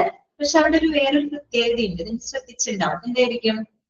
ആമിനെ പറയുന്നത് ബെറ്റർ ട്രീറ്റ്മെന്റ് ആണ്, വിനയ പറഞ്ഞ് ഇൻഫെക്ഷൻ ഫ്രീ ആണ്. ഓക്കെ ഓക്കെ, അതൊക്കെ കറക്റ്റ് ആണ്, ഇതൊക്കെ കറക്റ്റ് ആണ്. പക്ഷെ അതല്ലാത്തൊരു കാര്യമുണ്ട്. നമ്മൾ പറഞ്ഞ പോയിന്റിനകത്ത് കിടപ്പുണ്ട്. എന്താണെന്ന് മനസ്സിലായോ? ആർക്കെങ്കിലും മനസ്സിലായോ? അതായത് വേറൊന്നുമല്ല, ക്ലോസ്ഡ് യൂണിറ്റ് ഐസിയുവിനകത്ത് ഇന്റൻസിവിസ്റ്റ് ആൻഡ് ഫിസിഷ്യൻ. ഷിബിന് പറഞ്ഞു, പ്രസീത പറഞ്ഞു from admission to discharge. Okay, Karthika പറഞ്ഞു ഇന്റൻസിവിസ്റ്റ്. അത് തന്നെ, അതാണ് അതിന്റെ കാരണം. അതായത് ഇന്റൻസിവിസ്റ്റ് എന്ന് പറഞ്ഞാൽ ഏറ്റവും എന്താണ്, ഇന്റൻസീവ് കെയർ കൊടുക്കുന്നതിൽ സ്പെഷ്യലൈസ്ഡ് ആയിട്ടുള്ള ആളുകളാണ്. അപ്പൊ അങ്ങനെയുള്ളവരുടെ, ഓക്കെ, ശ്രുതി അഡ്മിഷൻ ഡിസ്ചാർജ്. ഓക്കെ, അതായത് ആ ഇന്റൻസിവിസ്റ്റുകളുടെ ഏറ്റവും അവരുടെ സേവനമാണ് നമുക്ക് എവിടെ ലഭിക്കുന്നത്? ക്ലോസ്ഡ് യൂണിറ്റ് ഐസിയുവിനകത്ത് ലഭിക്കുന്നത്. നമ്മളൊരു കെയർ കൊടുക്കുമ്പോൾ അതിൽ സ്പെഷ്യലൈസ്ഡ് ആയിട്ടുള്ള വ്യക്തിയുടെ കെയർ കിട്ടണം, അതല്ലേ വേണ്ടത്. അപ്പൊ ഒരു ഐസിയുവിനകത്ത് ഐസിയു കെയർ കൊടുക്കുന്നതിൽ സ്പെഷ്യലൈസ്ഡ് ആയിട്ടുള്ള ട്രെയിൻഡ് ആയിട്ടുള്ള ഇന്റൻസിവിസ്റ്റിന്റെ സേവനം നമുക്ക് എവിടെ കിട്ടുന്നത്? ക്ലോസ്ഡ് യൂണിറ്റ് ഐസിയുവിനകത്താണ്. അതുകൊണ്ട് അത് തന്നെയായിരിക്കും കൂടുതൽ ബെറ്റർ വരുന്നത്. ഓപ്പൺ യൂണിറ്റ് ഐസിയു ഇന്റൻസിവിസ്റ്റ് ഉണ്ടെങ്കിലും അവിടെ കൂടുതൽ റോൾ ആർക്കാണ് വരുന്നത്? ഫിസിഷ്യൻ ആണ്. ഒരു ഫിസിഷ്യൻ എന്ന് പറഞ്ഞാൽ അദ്ദേഹം എന്താണ്? ഒരു സ്പെഷ്യലൈസ്ഡ് വ്യക്തിയല്ല, അല്ലെ? ഒരു ഇന്റൻസീവ് കെയർ കൊടുക്കുന്നതിലോ ഒരു സ്പെഷ്യലൈസ്ഡ് ആയിട്ടുള്ള ഒരു വ്യക്തിയല്ല ഫിസിഷ്യൻ എന്ന് പറയുന്നത്. അദ്ദേഹത്തിന്റെ സേവനത്തിനേക്കാളും കുറച്ചും കൂടെ ബെറ്റർ എന്താണ്? അതിന് സ്പെഷ്യലൈസ്ഡ് ആയിട്ടുള്ള വ്യക്തിയുടെ സേവനം ലഭിക്കാനുള്ളത്, അല്ലെ? അതുകൊണ്ടാണ് അതിന്റെ ക്ലോസ്ഡ് യൂണിറ്റ് ഐസിയു ആണ് കുറെ കൂടെ ബെറ്റർ ആണെന്ന് പറയുന്നത്. ക്ലിയർ ആയല്ലോ? അപ്പൊ അത് തന്നെയാണ് അതിന്റെ വ്യത്യാസം കേട്ടോ. അപ്പൊ നമുക്ക് ഇനി അത് വായിച്ചു നോക്കാം. ഓക്കെ, ഓപ്പൺ യൂണിറ്റ് കേട്ടോ. ഫസ്റ്റ് നമ്മൾ പറയുന്നത് ഓപ്പൺ യൂണിറ്റ് ഐസിയു ആണ്. All attending physicians may admit and care for patients. Underline ചെയ്തിരിക്കുക കേട്ടോ. ഇവിടെ എന്ന് പറയുമ്പോൾ ഫിസിഷ്യൻസ് ആണ് എന്ത് ചെയ്യുന്നത്? പേഷ്യൻസിനെ അഡ്മിറ്റ് ചെയ്യുന്നതും അവർക്ക് വേണ്ടി പരിചരണങ്ങളും മറ്റും കൊടുക്കുന്നത് ഓപ്പൺ യൂണിറ്റ് ഐസിയുവിൽ ഫിസിഷ്യൻസ് ആണ്. Okay, triage decision falls on director of ICU when there is a bed or staff shortage. അതായത് ഇപ്പൊ ഐസിയുവില് ഏതെങ്കിലും തരത്തിൽ ബെഡിന്റെയോ സ്റ്റാഫുകളുടെയോ ഷോർട്ടേജ് ഒക്കെ വരുമ്പോ അത് അങ്ങനെയുള്ള തീരുമാനങ്ങൾ മാത്രം, അല്ലെ, ഒരു സഡൻ ആയിട്ടുള്ള തീരുമാനങ്ങൾ മാത്രം എടുക്കാനാണ് നമ്മൾ അവിടെ ഇന്റൻസിവിസ്റ്റുകളുടെ സേവനം പ്രയോജനപ്പെടുത്തുന്നത്. ഓക്കെ, അപ്പൊ അതിൽ തന്നെ പറയുന്നുണ്ട്, ഡ്രോബാക്ക് പറയുന്നുണ്ട്. The major drawback of this concept is that these physicians might not have received specialized training for managing critically ill patients. Okay, അതാണ് അതിന്റെ ഒരു മേജർ ഡ്രോബാക്ക്. കാര്യം ഫിസിഷ്യൻസ് ആണ് ഇതിന് മേൽനോട്ടം വഹിക്കുന്നത്. പക്ഷെ ഫിസിഷ്യൻ എന്ന് പറയുന്നത് അത് ക്രിട്ടിക്കലി ഇല്ലായിട്ടുള്ള പേഷ്യൻസിനെ മാനേജ് ചെയ്യുന്നതിന് സ്പെഷ്യലൈസ്ഡ് ട്രെയിനിങ് ലഭിക്കാത്ത ആളുകളാണ്. അവരുടെ സേവനമാണ് ഇവിടെ ലഭിക്കുന്നത്, ഓപ്പൺ യൂണിറ്റ് ഐസിയുവിനകത്ത് ലഭിക്കുന്നത്. എന്തെങ്കിലും ബെഡിന്റെയോ സ്റ്റാഫിന്റെയോ ഷോർട്ടേജ് വരുന്ന കാര്യങ്ങളിൽ തീരുമാനമെടുക്കൽ മാത്രമാണ് ഇന്റൻസിവിസ്റ്റ് അവിടെ ചെയ്യുന്നത്. ഓക്കെ, ഇനി ക്ലോസ്ഡ് യൂണിറ്റ് ഐസിയു നോക്കിയേ. The directors and or associates R accountable for all admissions and discharges. Director എന്ന് പറയുമ്പോൾ ഡയറക്ടർ ആൻഡ് അസോസിയേറ്റ് എന്ന് പറഞ്ഞാൽ ഐസിയുവിന്റെ ഡയറക്ടർ എന്ന് പറഞ്ഞാൽ ആരാണ്? ഇന്റൻസിവിസ്റ്റ് ആണ്, അല്ലെ? ഇന്റൻസിവിസ്റ്റും അദ്ദേഹത്തിന്റെ അസോസിയേറ്റ്സ്, ദാറ്റ് മീൻസ് ആ ടീം ഓഫ് ഹെൽത്ത് പ്രൊഫഷണൽസ് ഉണ്ട്, അല്ലെ? ആ ഒരു ടീമാണ് എന്ത് ചെയ്യുന്നത്? പേഷ്യൻസിനെ അഡ്മിറ്റ് ചെയ്യുന്നതിനും ഡിസ്ചാർജ് ചെയ്യുന്നതിനും അവിടെ റെസ്പോൺസിബിൾ ആയിട്ടുള്ളത്. Okay, once the patient is admitted, ഇവിടെ നമ്മൾ പേഷ്യന്റ് അഡ്മിറ്റ് ആയിക്കഴിഞ്ഞാൽ the unit team takes case of by collaborating with the admitting team for efficient patient care. അപ്പൊ അവിടെ നമ്മള് ഫിസിഷ്യൻസിനെ മാറ്റി നിർത്തുന്നില്ല, പകരം നമ്മൾ അവിടെ പേഷ്യന്റ് അഡ്മിറ്റ് ചെയ്ത് കഴിഞ്ഞാൽ ആ യൂണിറ്റ് അല്ല ആ ഒരു ICU യൂണിറ്റ് ടീം എത്തിച്ചേരാൻ മറ്റുള്ള ആളുകളുടെ മറ്റ് ഫിസിഷ്യന്മാരുടെയും സേവനങ്ങളെ കൊളാബറേറ്റ് ചെയ്തുകൊണ്ട് കോർഡിനേറ്റ് ചെയ്തുകൊണ്ടാണ് പേഷ്യൻസിന് പരിചരണങ്ങൾ പ്രൊവൈഡ് ചെയ്യുന്നത്. Okay, closed units may be helpful for the following reason. അതൊന്ന് നോട്ട് ചെയ്ത് വെക്കാം കേട്ടോ. ക്ലോസ്ഡ് യൂണിറ്റ് ICUവിന്റെ അഡ്വാൻറ്റേജസ് എന്തൊക്കെയാണ്? First one, more timely patient evaluation and treatment initiation. എന്താണ് more timely patient evaluation and treatment initiation അല്ലെ? അതായത് കുറച്ചും കൂടി നമുക്ക് കൃത്യസമയത്ത് നമുക്ക് പേഷ്യന്റിനെ ഇവാലുവേറ്റ് ചെയ്യാനും ആ ഒരു ട്രീറ്റ്മെന്റ് നമുക്ക് ഇനീഷ്യേറ്റ് ചെയ്യാനായിട്ടും എവിടെ സാധിക്കും? ക്ലോസ്ഡ് യൂണിറ്റില് സാധിക്കും. സ്റ്റക്ക് വരുന്നുണ്ടോ? പ്രോബ്ലം വരുന്നുണ്ടോ? ഓക്കെ, ഹരിതയ്ക്ക് മാത്രമാണല്ലോ എപ്പോഴും ഇഷ്യൂസ് സ്റ്റക്ക് വരുന്നതും. ക്ലാസ് പകുതിക്ക് വെച്ച് ക്ലാസ് എടുക്കുന്ന സമയത്ത് ക്ലാസ്സിൽ ശ്രദ്ധിക്കുക കേട്ടോ. മറ്റുള്ള കാര്യങ്ങൾക്ക് പോയിട്ട് തിരിച്ചു വരുമ്പോൾ ബുദ്ധിമുട്ടായിരിക്കും, ക്ലാസ് മനസ്സിലാവില്ല കേട്ടോ. അത് പ്രത്യേകം ശ്രദ്ധിക്കാം. അപ്പൊ നോക്കാം, more timely patient evaluation and treatment initiation കേട്ടോ. അതായത് കുറച്ചും കൂടെ കൃത്യമായിട്ട് പേഷ്യന്റിനെ നമുക്ക് ഇവാലുവേറ്റ് ചെയ്യാനും അതുപോലെ തന്നെ ട്രീറ്റ്മെന്റ് അവിടെ ഇനീഷ്യേറ്റ് ചെയ്യാനും സാധിക്കും ഇവിടെ ക്ലോസ്ഡ് യൂണിറ്റിൽ. കാര്യം അവിടെ ഇന്റൻസിവിസ്റ്റിന്റെ സേവനമാണ് നമ്മളിവിടെ ഉപയോഗിക്കുന്നത്. അവരെ സംബന്ധിച്ചവർക്ക് അതില് സ്പെഷ്യലൈസ്ഡ് ആണ്. പെട്ടെന്ന് തന്നെ പേഷ്യന്റ് ഇവാലുവേറ്റ് ചെയ്ത് എന്ത് ട്രീറ്റ്മെന്റ് എപ്പോൾ സ്റ്റാർട്ട് ചെയ്യണം, എങ്ങനെ സ്റ്റാർട്ട് ചെയ്യണം അവർക്ക് കൃത്യമായിട്ട് ഐഡന്റിഫൈ ചെയ്യാൻ അല്ലെ? പിന്നെന്താണ്, intensivist are specifically skilled in treating critically ill patients കേട്ടോ. അറിയാലോ, ക്രിട്ടിക്കലി ഇൽ പേഷ്യൻസിനെ ട്രീറ്റ് ചെയ്യുന്നതിന് ഏറ്റവും സ്കിൽഡ് ആയിട്ടുള്ള വ്യക്തികളാണ് അവർ ഇന്റൻസിവിസ്റ്റ് എന്ന് പറയുന്നത്. അവരുടെ സേവനമാണ് നമുക്ക് എവിടെ ലഭിക്കുന്നത്? ക്ലോസ്ഡ് യൂണിറ്റ് ICUവിനകത്ത് ലഭിക്കുന്നത്. ഓക്കെ, ക്ലിയർ ആണോ? ക്ലിയർ ആണോ? ഓക്കെ,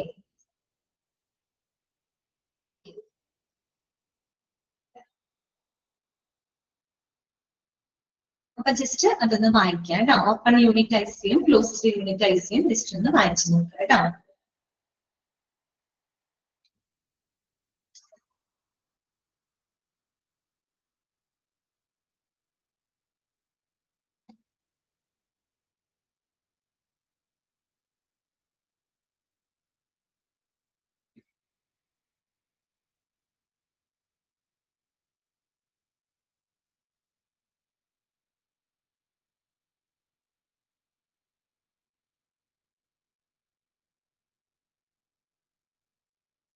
ഹരിത സോറി എന്നും പറയേണ്ട കാര്യമില്ല കേട്ടോ. ഒരു ക്ലാസ്സിൽ ഇരിക്കുമ്പോൾ നമ്മള് ശ്രദ്ധിക്കേണ്ട ചില കാര്യങ്ങളുണ്ട് കേട്ടോ. കാര്യം ഇത് ഒരു ഓൺലൈൻ ക്ലാസ് ആണ്. നമ്മളും ഇവിടെ കണ്ടിന്യൂസ് ആയിട്ട് ക്ലാസ് എടുത്ത് പോവുകയാണ്. എല്ലാവർക്കും ഒരുപോലെ കിട്ടണമെന്ന് കരുതി തന്നെയാണ് ഓരോരുത്തരും ഇവിടെ ക്ലാസ് എടുക്കുന്നത് കേട്ടോ. പലപ്പോഴും നമ്മളെ സംബന്ധിച്ച് നമുക്ക് ഓഫ്ലൈൻ അല്ല ഓൺലൈൻ ആണ്. നമ്മൾ പല കാര്യങ്ങളിലും തിരക്കിട്ട ആൾക്കാരാണ്. നമുക്ക് എല്ലാവർക്കും അറിയാവുന്ന കാര്യമാണ്. പല ജോലികൾ ചെയ്യുന്ന ആൾക്കാരുണ്ടാവും, എല്ലാം ഉണ്ടാവും. പക്ഷെ ഒരു ക്ലാസ്സിൽ നമ്മൾ ഇരിക്കുമ്പോൾ നമ്മൾ ചെയ്യേണ്ട ചില മാനേഴ്സുകളുണ്ട്. ഓക്കെ, അതുപോലെ ക്ലാസ് പലപ്പോഴും നമ്മൾ ഈ ക്ലാസ് മാത്രമല്ല, ഇഷ്ടംപോലെ മറ്റുള്ള ക്ലാസ്സുകൾ നമ്മൾ കേൾക്കുന്നതാണ്. അപ്പോ എല്ലാവരുടെയും ബുദ്ധിമുട്ട് നമുക്കറിയാം. ഒരു ഓൺലൈൻ, അതുകൊണ്ടാണല്ലോ നിങ്ങളിപ്പോ ഒരു ഓൺലൈൻ പ്ലാറ്റ്ഫോമിൽ പഠിക്കാനായിട്ട് ഇരിക്കുന്നത്. പലരും ക്ലാസ് ഓൺ ചെയ്ത് വെച്ചിട്ട് വേറെ കാര്യങ്ങൾക്ക് പോകും. സ്വാഭാവികമാണ്, ചെയ്യുന്ന കാര്യങ്ങളാണ്. പക്ഷെ പിന്നീട് വീണ്ടും വന്നത് മനസ്സിലായില്ല, അതൊന്നും കൂടി റിപ്പീറ്റ് ചെയ്ത് പറയുമെന്ന് പറയുന്നത് ഞങ്ങൾക്കും എനർജി വേസ്റ്റ് ആണ്. ആ ക്ലാസ് കേട്ടുകൊണ്ടിരിക്കുന്ന മറ്റുള്ള കുട്ടികൾക്ക് അത് ഡിസ്റ്റർബ് ആയി. ഒരു മിസ് പറഞ്ഞ കാര്യം തന്നെ ഒരാൾക്ക് വേണ്ടി റിപ്പീറ്റ് ചെയ്ത് പറയുമ്പോൾ അവരുടെ സമയം അവിടെ നഷ്ടമാണ്, എനർജി നഷ്ടമാണ്. മറ്റുള്ള കുട്ടികൾക്കും അത് ബോറടിക്കും. മനസ്സിലാവും.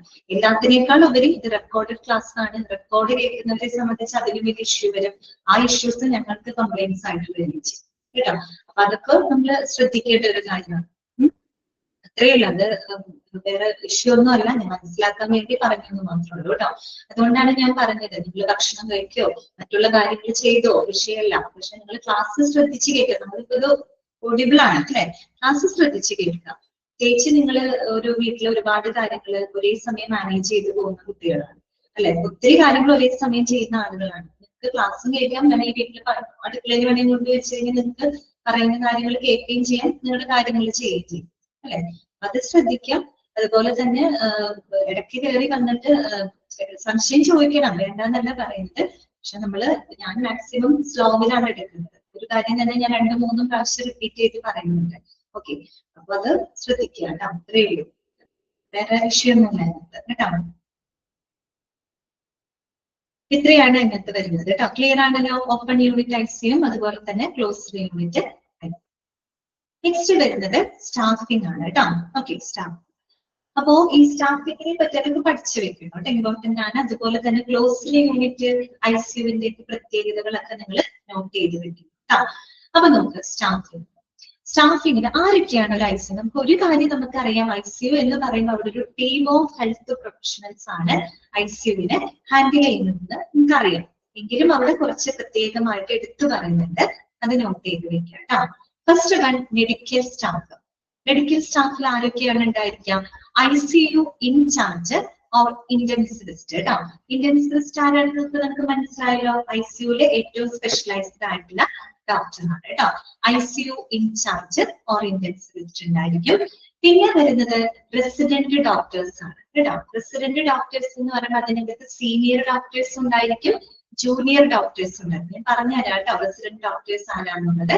അതിൽ തന്നെ സീനിയർ ഡോക്ടേഴ്സ് ഉണ്ട്, ജൂനിയർ ഡോക്ടേഴ്സ് ഉണ്ട്. ശരിക്കും ഈ റെസിഡന്റ് ഡോക്ടർ എന്ന് പറഞ്ഞു കഴിഞ്ഞാൽ അവർക്ക് ഡ്യൂട്ടി ഒരുപാട് നേരം ഉണ്ടായിരിക്കും. ഡ്യൂട്ടി എന്ന് വെച്ചാൽ അവര് ശരിക്കും പറഞ്ഞാൽ ട്രെയിൻഡ് ആയിട്ടില്ല. ദാറ്റ് മീൻസ് അവര് എന്താ പറയുക, ഡോക്ടേഴ്സ് ഇൻ ട്രെയിനിങ് ആണ്, ട്രെയിനിങ്ങിൽ ഇരിക്കുന്ന ഡോക്ടേഴ്സ് ആണ് കേട്ടോ. ഓക്കെ, അവരെയാണ് നമ്മൾ റെസിഡന്റ് ഡോക്ടേഴ്സ് എന്ന് പറയുന്നത്. ഡോക്ടേഴ്സ് ഇൻ ട്രെയിനിങ്ങിൽ ഇരിക്കുന്ന ഡോക്ടേഴ്സ് ആണ്.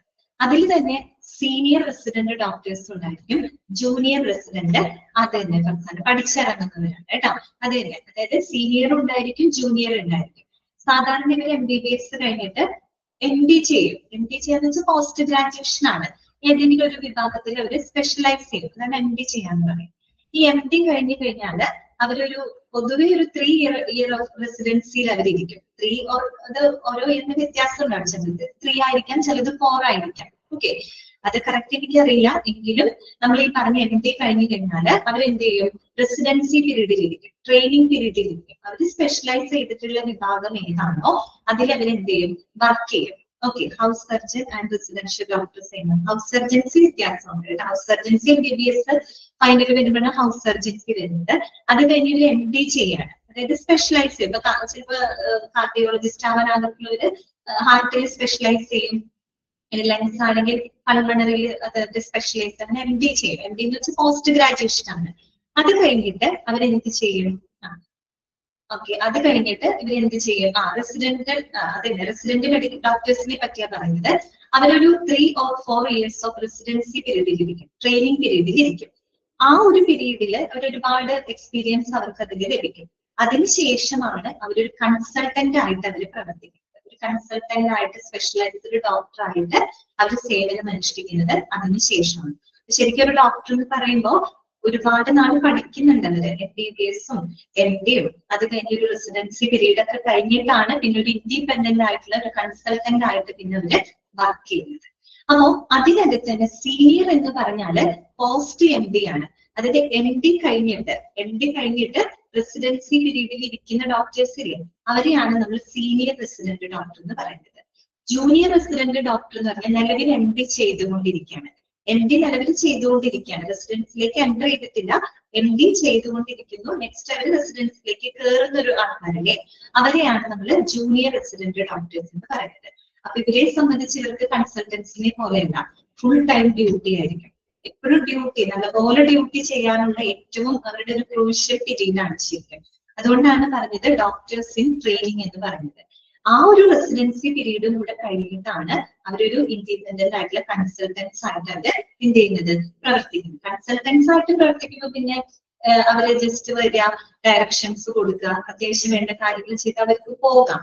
പക്ഷെ റെസിഡൻസി പീരീഡിൽ ഇരിക്കുന്ന ഡോക്ടേഴ്സ് എന്ന് പറഞ്ഞാൽ അവർക്ക് നല്ലപോലെ ഡ്യൂട്ടി ഉണ്ടായിരിക്കും കേട്ടോ. അത്രയും നല്ല ഹെവി ആയിട്ടുള്ള ഡ്യൂട്ടി ചെയ്യുന്ന ഡോക്ടേഴ്സ് ആയിരിക്കും കേട്ടോ. ഓക്കെ, അത് അവരുടെ ഒരു ട്രെയിനിങ്ങിന്റെ ഭാഗമാണ്. അതിൽ ആ ഒരു സമയത്ത് അവർക്ക് എക്സ്പീരിയൻസും കാര്യങ്ങളും ഒക്കെ അവർക്ക് ലഭിക്കും. ഓക്കെ, അപ്പൊ അത് മനസ്സിലായെന്ന് വിചാരിക്കുന്നു. അപ്പൊ ജസ്റ്റ് അത്രയൊരു ഐഡിയ ഉണ്ടാക്കിയിരുന്നാൽ മതി. അതെന്താണെന്ന് നിങ്ങളോട് ചോദിക്കില്ല. അപ്പൊ റെസിഡന്റ് ഡോക്ടേഴ്സ് എന്ന് പറയുമ്പോൾ സീനിയർ ഉണ്ട്, അതിനകത്ത് ജൂനിയർ ഉണ്ട് കേട്ടോ. സീനിയർ എന്ന് പറയുമ്പോൾ പോസ്റ്റ് MD ആണ്, അതായത് MD കഴിഞ്ഞിട്ട് ഇരിക്കുന്ന ട്രെയിനിങ്ങിൽ ഇരിക്കുന്ന ഡോക്ടേഴ്സും നിലവിൽ MD ചെയ്തുകൊണ്ടിരിക്കുന്നവരാണ് ജൂനിയർ റെസിഡന്റ് ഡോക്ടേഴ്സ് എന്നാണ് അവരെ പറയാം കേട്ടോ. പിന്നെ ICU ഇൻചാർജ് ഓഫ് ഇന്റൻസിവിസ്റ്റ് എന്ന് പറഞ്ഞാൽ അദ്ദേഹം ഒരു സ്പെഷ്യലൈസ്ഡ് കൺസൾട്ടന്റ് ആയിട്ട് പ്രവർത്തിക്കുന്ന വ്യക്തിയാണ്. അപ്പൊ അങ്ങനെയുള്ള മെഡിക്കൽ സ്റ്റാഫുകൾ ICUവിനകത്ത് ഉണ്ടായിരിക്കും. ഓക്കെ, പിന്നെ രണ്ടാമത്തെ എന്താണ്, respiratory therapist is essential part of N ICU കേട്ടോ. അതുപോലെ ഒരു റെസ്പിറേറ്ററി തെറാപ്പിസ്റ്റ് എന്ന് പറയുന്നത് ICU ടീമിന്റെ ഒരു പ്രധാനപ്പെട്ട ആളാണ്. റെസ്പിറേറ്ററി തെറാപ്പിസ്റ്റ് എന്തിനാണ്, ഈ ബ്രീത്തിങ് ഇഷ്യൂസ് ഒക്കെ വരുന്ന പേഷ്യൻസ് ഉണ്ടാവുമല്ലോ, അപ്പൊ അവരെയൊക്കെ മാനേജ് ചെയ്യുന്നതിനായിട്ട് ഒരു റെസ്പിറേറ്ററി തെറാപ്പിസ്റ്റ് ICU ടീമിനകത്ത് ഉണ്ടായിരിക്കും. ഓക്കെ, പിന്നെന്താണ്, നഴ്സിംഗ് സ്റ്റാഫുകൾ ഉണ്ടായിരിക്കും. അവിടെ എന്താണ്, ഇങ്ങനെയുള്ള നഴ്സിംഗ് സ്റ്റാഫാണ് highly trained and of above average competence. അത്യാവശ്യം ICUവിൽ തന്നെ ട്രെയിൻഡ് ആയിട്ടുള്ള നല്ല കോമ്പിറ്റന്റ് ആയിട്ടുള്ള ഒരു നഴ്സ് ആയിരിക്കും. കോമ്പിറ്റന്റ് മീൻസ് അത്യാവശ്യം അതിൽ കഴിവുള്ള ഒരു നഴ്സ് ആയിരിക്കും അവിടെ ഉണ്ടായിരിക്കാം. ഏറ്റവും ഇമ്പോർട്ടന്റ് ആയിട്ടുള്ള ഒരു പോയിന്റ് ആണ് അടുത്തത് പറഞ്ഞിട്ട്, അത് നിങ്ങൾ അണ്ടർലൈൻ ചെയ്ത് വെക്കാം കേട്ടോ. Recommended nurse patient ratio important ആണ് കേട്ടോ, പല തവണ ചോദിച്ച ക്വസ്റ്റ്യൻ ആണ്. ICUവിനകത്തുള്ള നഴ്സ് ടു പേഷ്യന്റ് റേഷ്യോ എത്രയാണ് 1:1 or 1:2 ആണ് കേട്ടോ. നോട്ട് ചെയ്ത് വെക്കുന്നോ കേട്ടോ, 1:1 or 1:2. ഓപ്ഷനകത്ത് രണ്ടും വരുന്നുണ്ടെങ്കിൽ രണ്ടും ശരിയാണത് കേട്ടോ. ഓക്കെ, ഒന്നെങ്കിൽ 1:1 or 1:2. 1:1 എന്ന് പറഞ്ഞാൽ എന്താണ്, 1 nurse is serving for 1 patient എന്നർത്ഥം. ഒരു പേഷ്യന്റിന് ഒരു നഴ്സ്. 1:2 എന്ന് പറയുമ്പോൾ 1 nurse is serving for 2 patients. ഒന്നുകിൽ ഒരു പേഷ്യന്റിന് ഒരു നഴ്സ് എന്നുള്ള ആ ഒരു ഇതായിരിക്കും, അല്ലെങ്കിൽ 2 പേഷ്യൻസിനായിട്ട് ഒരു നഴ്സ്. ആ ഒരു രീതിയിലായിരിക്കും ICUവിലെ റേഷ്യോ കേട്ടോ, nurse to patient ratio. Clear ആയല്ലോ? 1:1 or 1:2. 1:1 എന്ന് പറഞ്ഞാൽ 1 nurse is serving for 1 patient. ഓരോ പേഷ്യന്റും ഒരു നഴ്സ് എന്നുള്ള രീതിയിലാണ്. 1:2 എന്ന് പറയുമ്പോൾ 1 nurse serving for the 2 patients. 2 പേഷ്യൻസിന് വേണ്ടിയിട്ട് ഒരു നഴ്സ്. ആ ഒരു രീതിയിലാണ് ICUവിന്റെ ആ ഒരു റേഷ്യോ. നോട്ട് ചെയ്ത് വെക്കാം. നാലാമത് വരുന്നത് ഓക്സിലറി പേഴ്സണൽ ആണ്. ഓക്സിലറി എന്ന് പറഞ്ഞാൽ സഹായിക്കുന്ന സപ്പോർട്ടിംഗ് ആയിട്ടുള്ള സ്റ്റാഫുകൾ ധാരാളം ഉണ്ടായിരിക്കും. ഇപ്പൊ നമ്മൾ മെഡിക്കൽ സ്റ്റാഫുകളല്ലേ പറഞ്ഞത്, അവരെ സപ്പോർട്ട് ചെയ്യുന്ന ഓക്സിലറി പേഴ്സണൽസ് ഉണ്ട്. പേഴ്സണൽ എന്ന് പറഞ്ഞാൽ സ്റ്റാഫ് എന്നാണ് അർത്ഥം കേട്ടോ. പേഴ്സണൽ സ്റ്റാഫ് എന്നാണ് അർത്ഥം. ആരൊക്കെയാണ് അതിനകത്ത് വരുന്നത്, ICU ടെക്നീഷ്യൻസ് ഉണ്ടായിരിക്കും. അതായത് ഈ പറയുന്ന ICUവിലൊക്കെ ധാരാളം എക്യുപ്മെന്റ്സുകളും മറ്റൊക്കെ ഉപയോഗിക്കുന്നുണ്ട്. അപ്പൊ അതൊക്കെ കറക്റ്റ് ആയിട്ട് ഹാൻഡിൽ ചെയ്യാനും മെയിൻറ്റെയിൻ ചെയ്യാനും ഒക്കെയുള്ള ICU ടെക്നീഷ്യൻസ്. ദാറ്റ് മീൻസ് നമ്മൾ ഈ പറയുന്ന ഡോക്ടേഴ്സ്, നഴ്സസ്, മറ്റു മെഡിക്കൽ സ്റ്റാഫുകൾക്കൊക്കെ സപ്പോർട്ട് ചെയ്യുന്ന ICU ടെക്നീഷ്യൻസ് ഉണ്ടായിരിക്കും. പിന്നെ വരുന്നത് നഴ്സിംഗ് എയ്ഡ്സ് ആണ്. എയ്ഡ്സ് മീൻസ് സഹായിക്കുന്ന ആൾക്കാർ അത്രയേ ഉള്ളൂ കേട്ടോ. Ward boys, female attendants and sweepers അവരുണ്ടാവും. വാർഡ് ബോയ്സ് എന്ന് പറയുമ്പോൾ നമ്മൾ ഈ ICUവിലുള്ള പേഷ്യൻസിനെ അവരെ എഴുതിപ്പിച്ചിരുന്ന അവരുടെ ഡ്രസ്സ് ചേഞ്ച് ചെയ്യുക, അല്ലെങ്കിൽ ബെഡ്ഷീറ്റ് മാറ്റുക, അവർക്ക് ഓറൽ മരുന്നുകൾ കൊടുക്കുക, അങ്ങനെയൊക്കെ അവരെ അവരുടെ ബേസിക് ആക്ടിവിറ്റീസിലൊക്കെ അവരെ ഹെൽപ്പ് ചെയ്യുക. അങ്ങനെയൊക്കെയുള്ള ആളുകളാണ് വാർഡ് ബോയ്സ്, ഫീമെയിൽ അറ്റൻഡൻസ്. പിന്നെ സ്വീപ്പേഴ്സ് അറിയാലോ, അവിടെ എടുത്ത് വൃത്തിയാക്കാനും അടിച്ചു വാരാനും മറ്റുമൊക്കെ ആയിട്ടുള്ള സ്വീപ്പേഴ്സ്. ഇവരൊക്കെ ഏത് വിഭാഗത്തിലാണ് പെടുന്നത്, ഓക്സിലറി പേഴ്സണൽ ആണ്. അതായത് മെഡിക്കൽ സ്റ്റാഫുകൾക്ക് വേണ്ടി സപ്പോർട്ട് കൊടുക്കുന്ന സ്റ്റാഫുകൾ. ഇത്രയുമാണ് എന്തിനകത്ത് വരുന്നത്, ICU സ്റ്റാഫിനകത്ത് വരുന്നത്. മനസ്സിലായല്ലോ? അപ്പൊ ആരൊക്കെയാണ് ICU സ്റ്റാഫിനകത്ത് വരുന്നത്, മെഡിക്കൽ സ്റ്റാഫ്. മെഡിക്കൽ സ്റ്റാഫ് എന്ന് പറയുമ്പോൾ അതിനകത്ത് ICU ഇൻചാർജ് ഓർ ഇന്റൻസിവിസ്റ്റ് ഉണ്ട്. കൂടാതെ റെസിഡന്റ് ഡോക്ടേഴ്സ്, സീനിയേഴ്സും ഉണ്ടായിരിക്കും, ജൂനിയേഴ്സും ഉണ്ടായിരിക്കും. പിന്നെ respiratory therapist is an important part of ICU. Nursing staff ആണ്. അതിൽ നോട്ട് ചെയ്യണം, nurse to patient ratio ICU എന്ന് പറയുന്നത് 1:1 or 1:2 ആണ്. ഓക്കെ, പിന്നെ വരുന്നത് ഓക്സിലറി പേഴ്സണൽ ആണ്. അതിനകത്ത് വരുന്നത് ICU ടെക്നീഷ്യൻസും അതുപോലെ തന്നെ നഴ്സിംഗ് എയ്ഡ്സും ആണ്. ഓക്കെ, ക്ലിയർ ആണല്ലോ? ഒന്ന് വായിച്ചു നോക്കിക്കോളൂ കേട്ടോ. എന്തെങ്കിലും ഡൗട്ട് ഉണ്ടെങ്കിൽ ചോദിച്ചോ.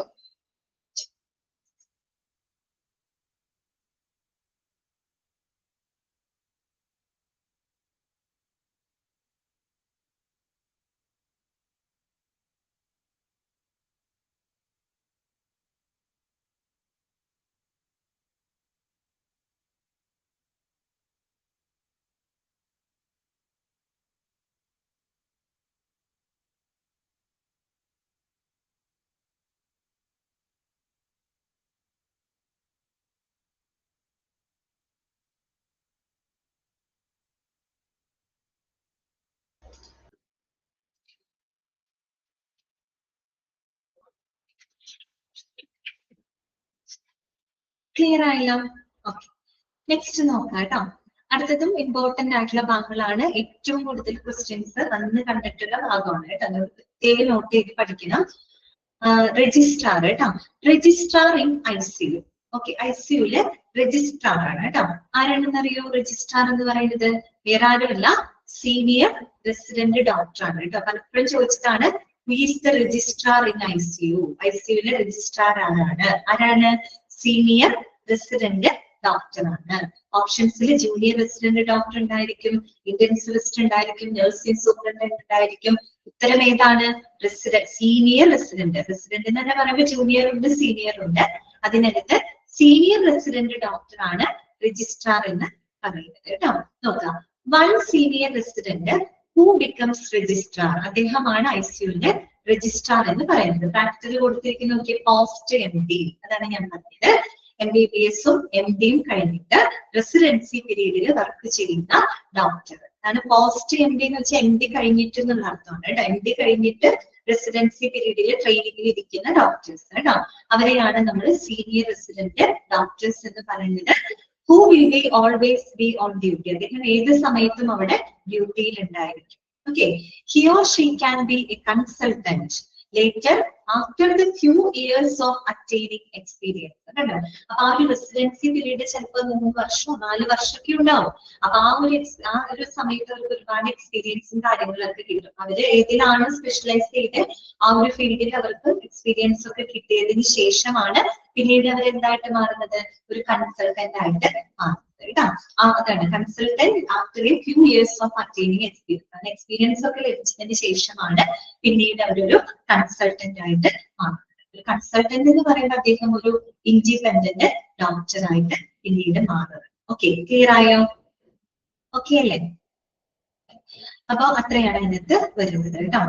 ഇനി നോക്കാം, shift duties of senior and junior staff 12 hours duty ആണ് വരുന്നത്.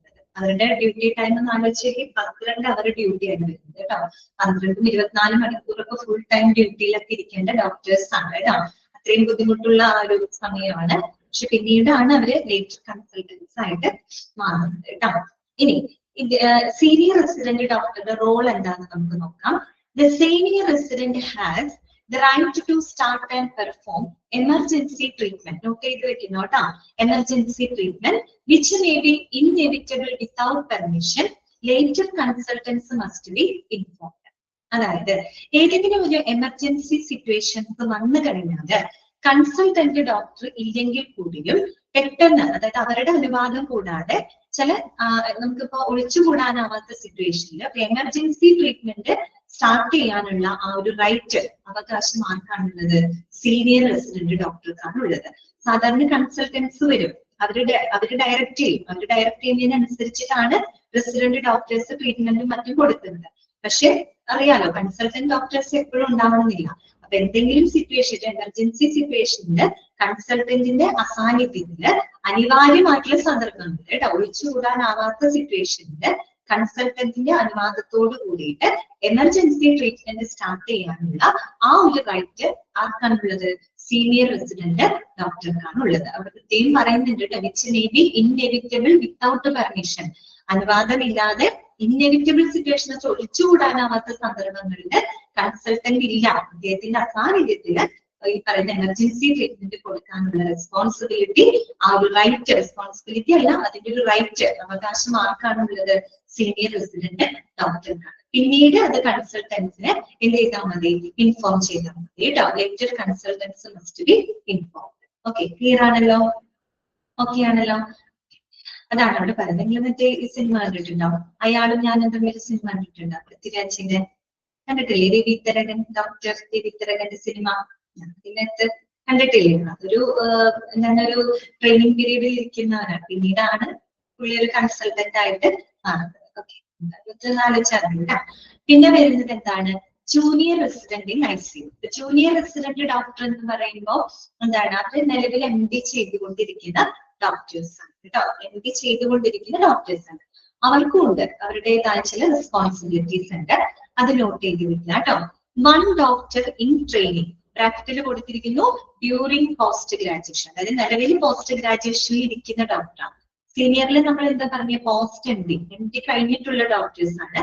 ഇവർ നിലവിൽ എം ഡി ചെയ്തുകൊണ്ടിരിക്കുന്ന ഡോക്ടേഴ്സ് ആണ് junior. Okay, during post graduation will be on duty in unit day and night. കണ്ടോ, അവര് ഡേയും നൈറ്റും ഒക്കെ ഫുൾ ടൈം ഡ്യൂട്ടി ഉള്ള ആൾക്കാരായിരിക്കും ആര് ജൂനിയർ റെസിഡന്റ് ഡോക്ടേഴ്സ് എന്ന് പറയുന്നത്. ഓക്കെ, അപ്പോ ഇവരുടെ ഡ്യൂട്ടി എന്താ നോക്കിയേ. The duty would include keeping patients records while in ICU and preparing summaries. അണ്ടർലൈൻ ചെയ്ത് വെക്കുക കേട്ടോ. അതായത് ഒരു ജൂനിയർ റെസിഡന്റ് ഡോക്ടേഴ്സിന്റെ ഡ്യൂട്ടി എന്ന് പറയുന്നത് ICUവിലുള്ള പേഷ്യൻസിന്റെ റെക്കോർഡുകൾ കീപ്പ് ചെയ്യുക, അതുപോലെ അവരുടെ ചികിത്സയെ സംബന്ധിക്കുന്ന സമ്മറൈസുകളൊക്കെ പ്രിപ്പയർ ചെയ്യുന്നതും ആരാണ് ജൂനിയർ റെസിഡന്റ് ഡോക്ടേഴ്സ് ആണ്. ക്ലിയർ ആയല്ലോ?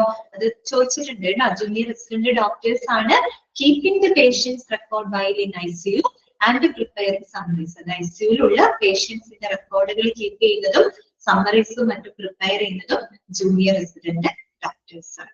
ഇത്രയും വരെ ഇരിക്കട്ടെ കേട്ടോ. ബാക്കി നമുക്ക് അടുത്ത ക്ലാസ്സിൽ.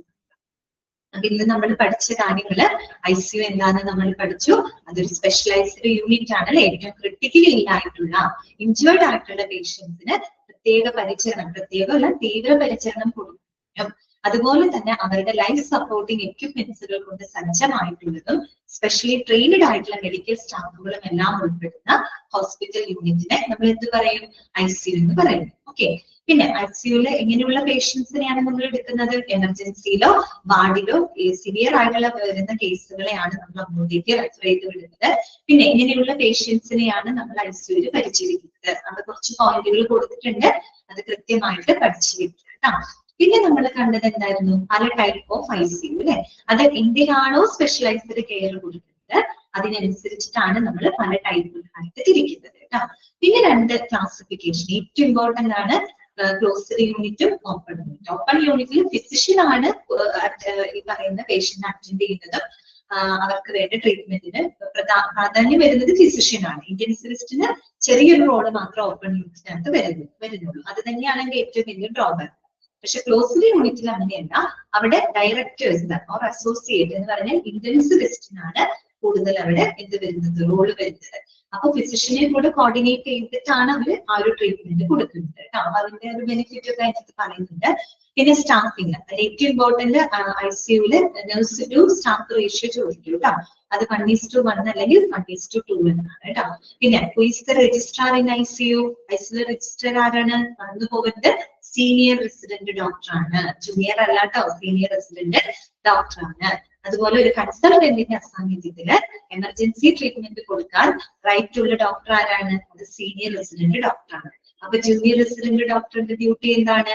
ICUവിലുള്ള പേഷ്യൻസിന്റെ റെക്കോർഡുകൾ കീപ്പ് ചെയ്യുക, അവരുടെ എന്താ പറയാ സമ്മറികൾ പ്രിപ്പയർ ചെയ്യുന്നതൊക്കെ ആരാണ്? അത് ജൂനിയർ റെസിഡന്റ് ഡോക്ടർ ആണ്. Day and night time full spend ചെയ്യുന്നത് ജൂനിയർ റെസിഡന്റ് ഡോക്ടേഴ്സ് കേട്ടോ. സീനിയർ ഡോക്ടേഴ്സ്, സീനിയർ റെസിഡൻസിന് 12 hour ഡ്യൂട്ടിയാണ് പറയുന്നത് കേട്ടോ. ഓക്കെ, ഇത്രയും ഭാഗങ്ങൾ നല്ലപോലെ വായിച്ച് മനസ്സിലാക്കി വെക്കുക. മോക്ക് ടെസ്റ്റുകൾ പ്രാക്ടീസ് ചെയ്യണം കേട്ടോ. വേറെ ഡൗട്ട്സ് ഒന്നും ഇല്ലാന്ന് വിചാരിക്കുന്നു. നമുക്ക് റെസ്പിറേറ്ററി ഫെയിലിയർ എന്ന് പറഞ്ഞാല്, റെസ്പിറേഷൻ എന്ന് പറയുമ്പോൾ ശ്വസന സംബന്ധമായിട്ട് വരുന്ന ഇഷ്യൂസ് ആണ് കേട്ടോ. ശ്വാസ സംബന്ധമായിട്ടുള്ള പ്രശ്നങ്ങൾ വരുന്ന ആളുകൾ കേട്ടോ. ശ്വാസം നിലച്ചു കഴിഞ്ഞാൽ ആള് മരിച്ചു പോവില്ലേ? പെട്ടെന്ന് റെസ്പിറേറ്ററി ഇഷ്യൂസ് ഒക്കെ വന്നു കഴിഞ്ഞാൽ ഉടനെ ICUവിൽ കയറ്റണം കേട്ടോ. അത്രയും ക്ലാസ് നമുക്ക് വൈൻഡപ്പ് ചെയ്യാം കേട്ടോ. Next class. Thank you.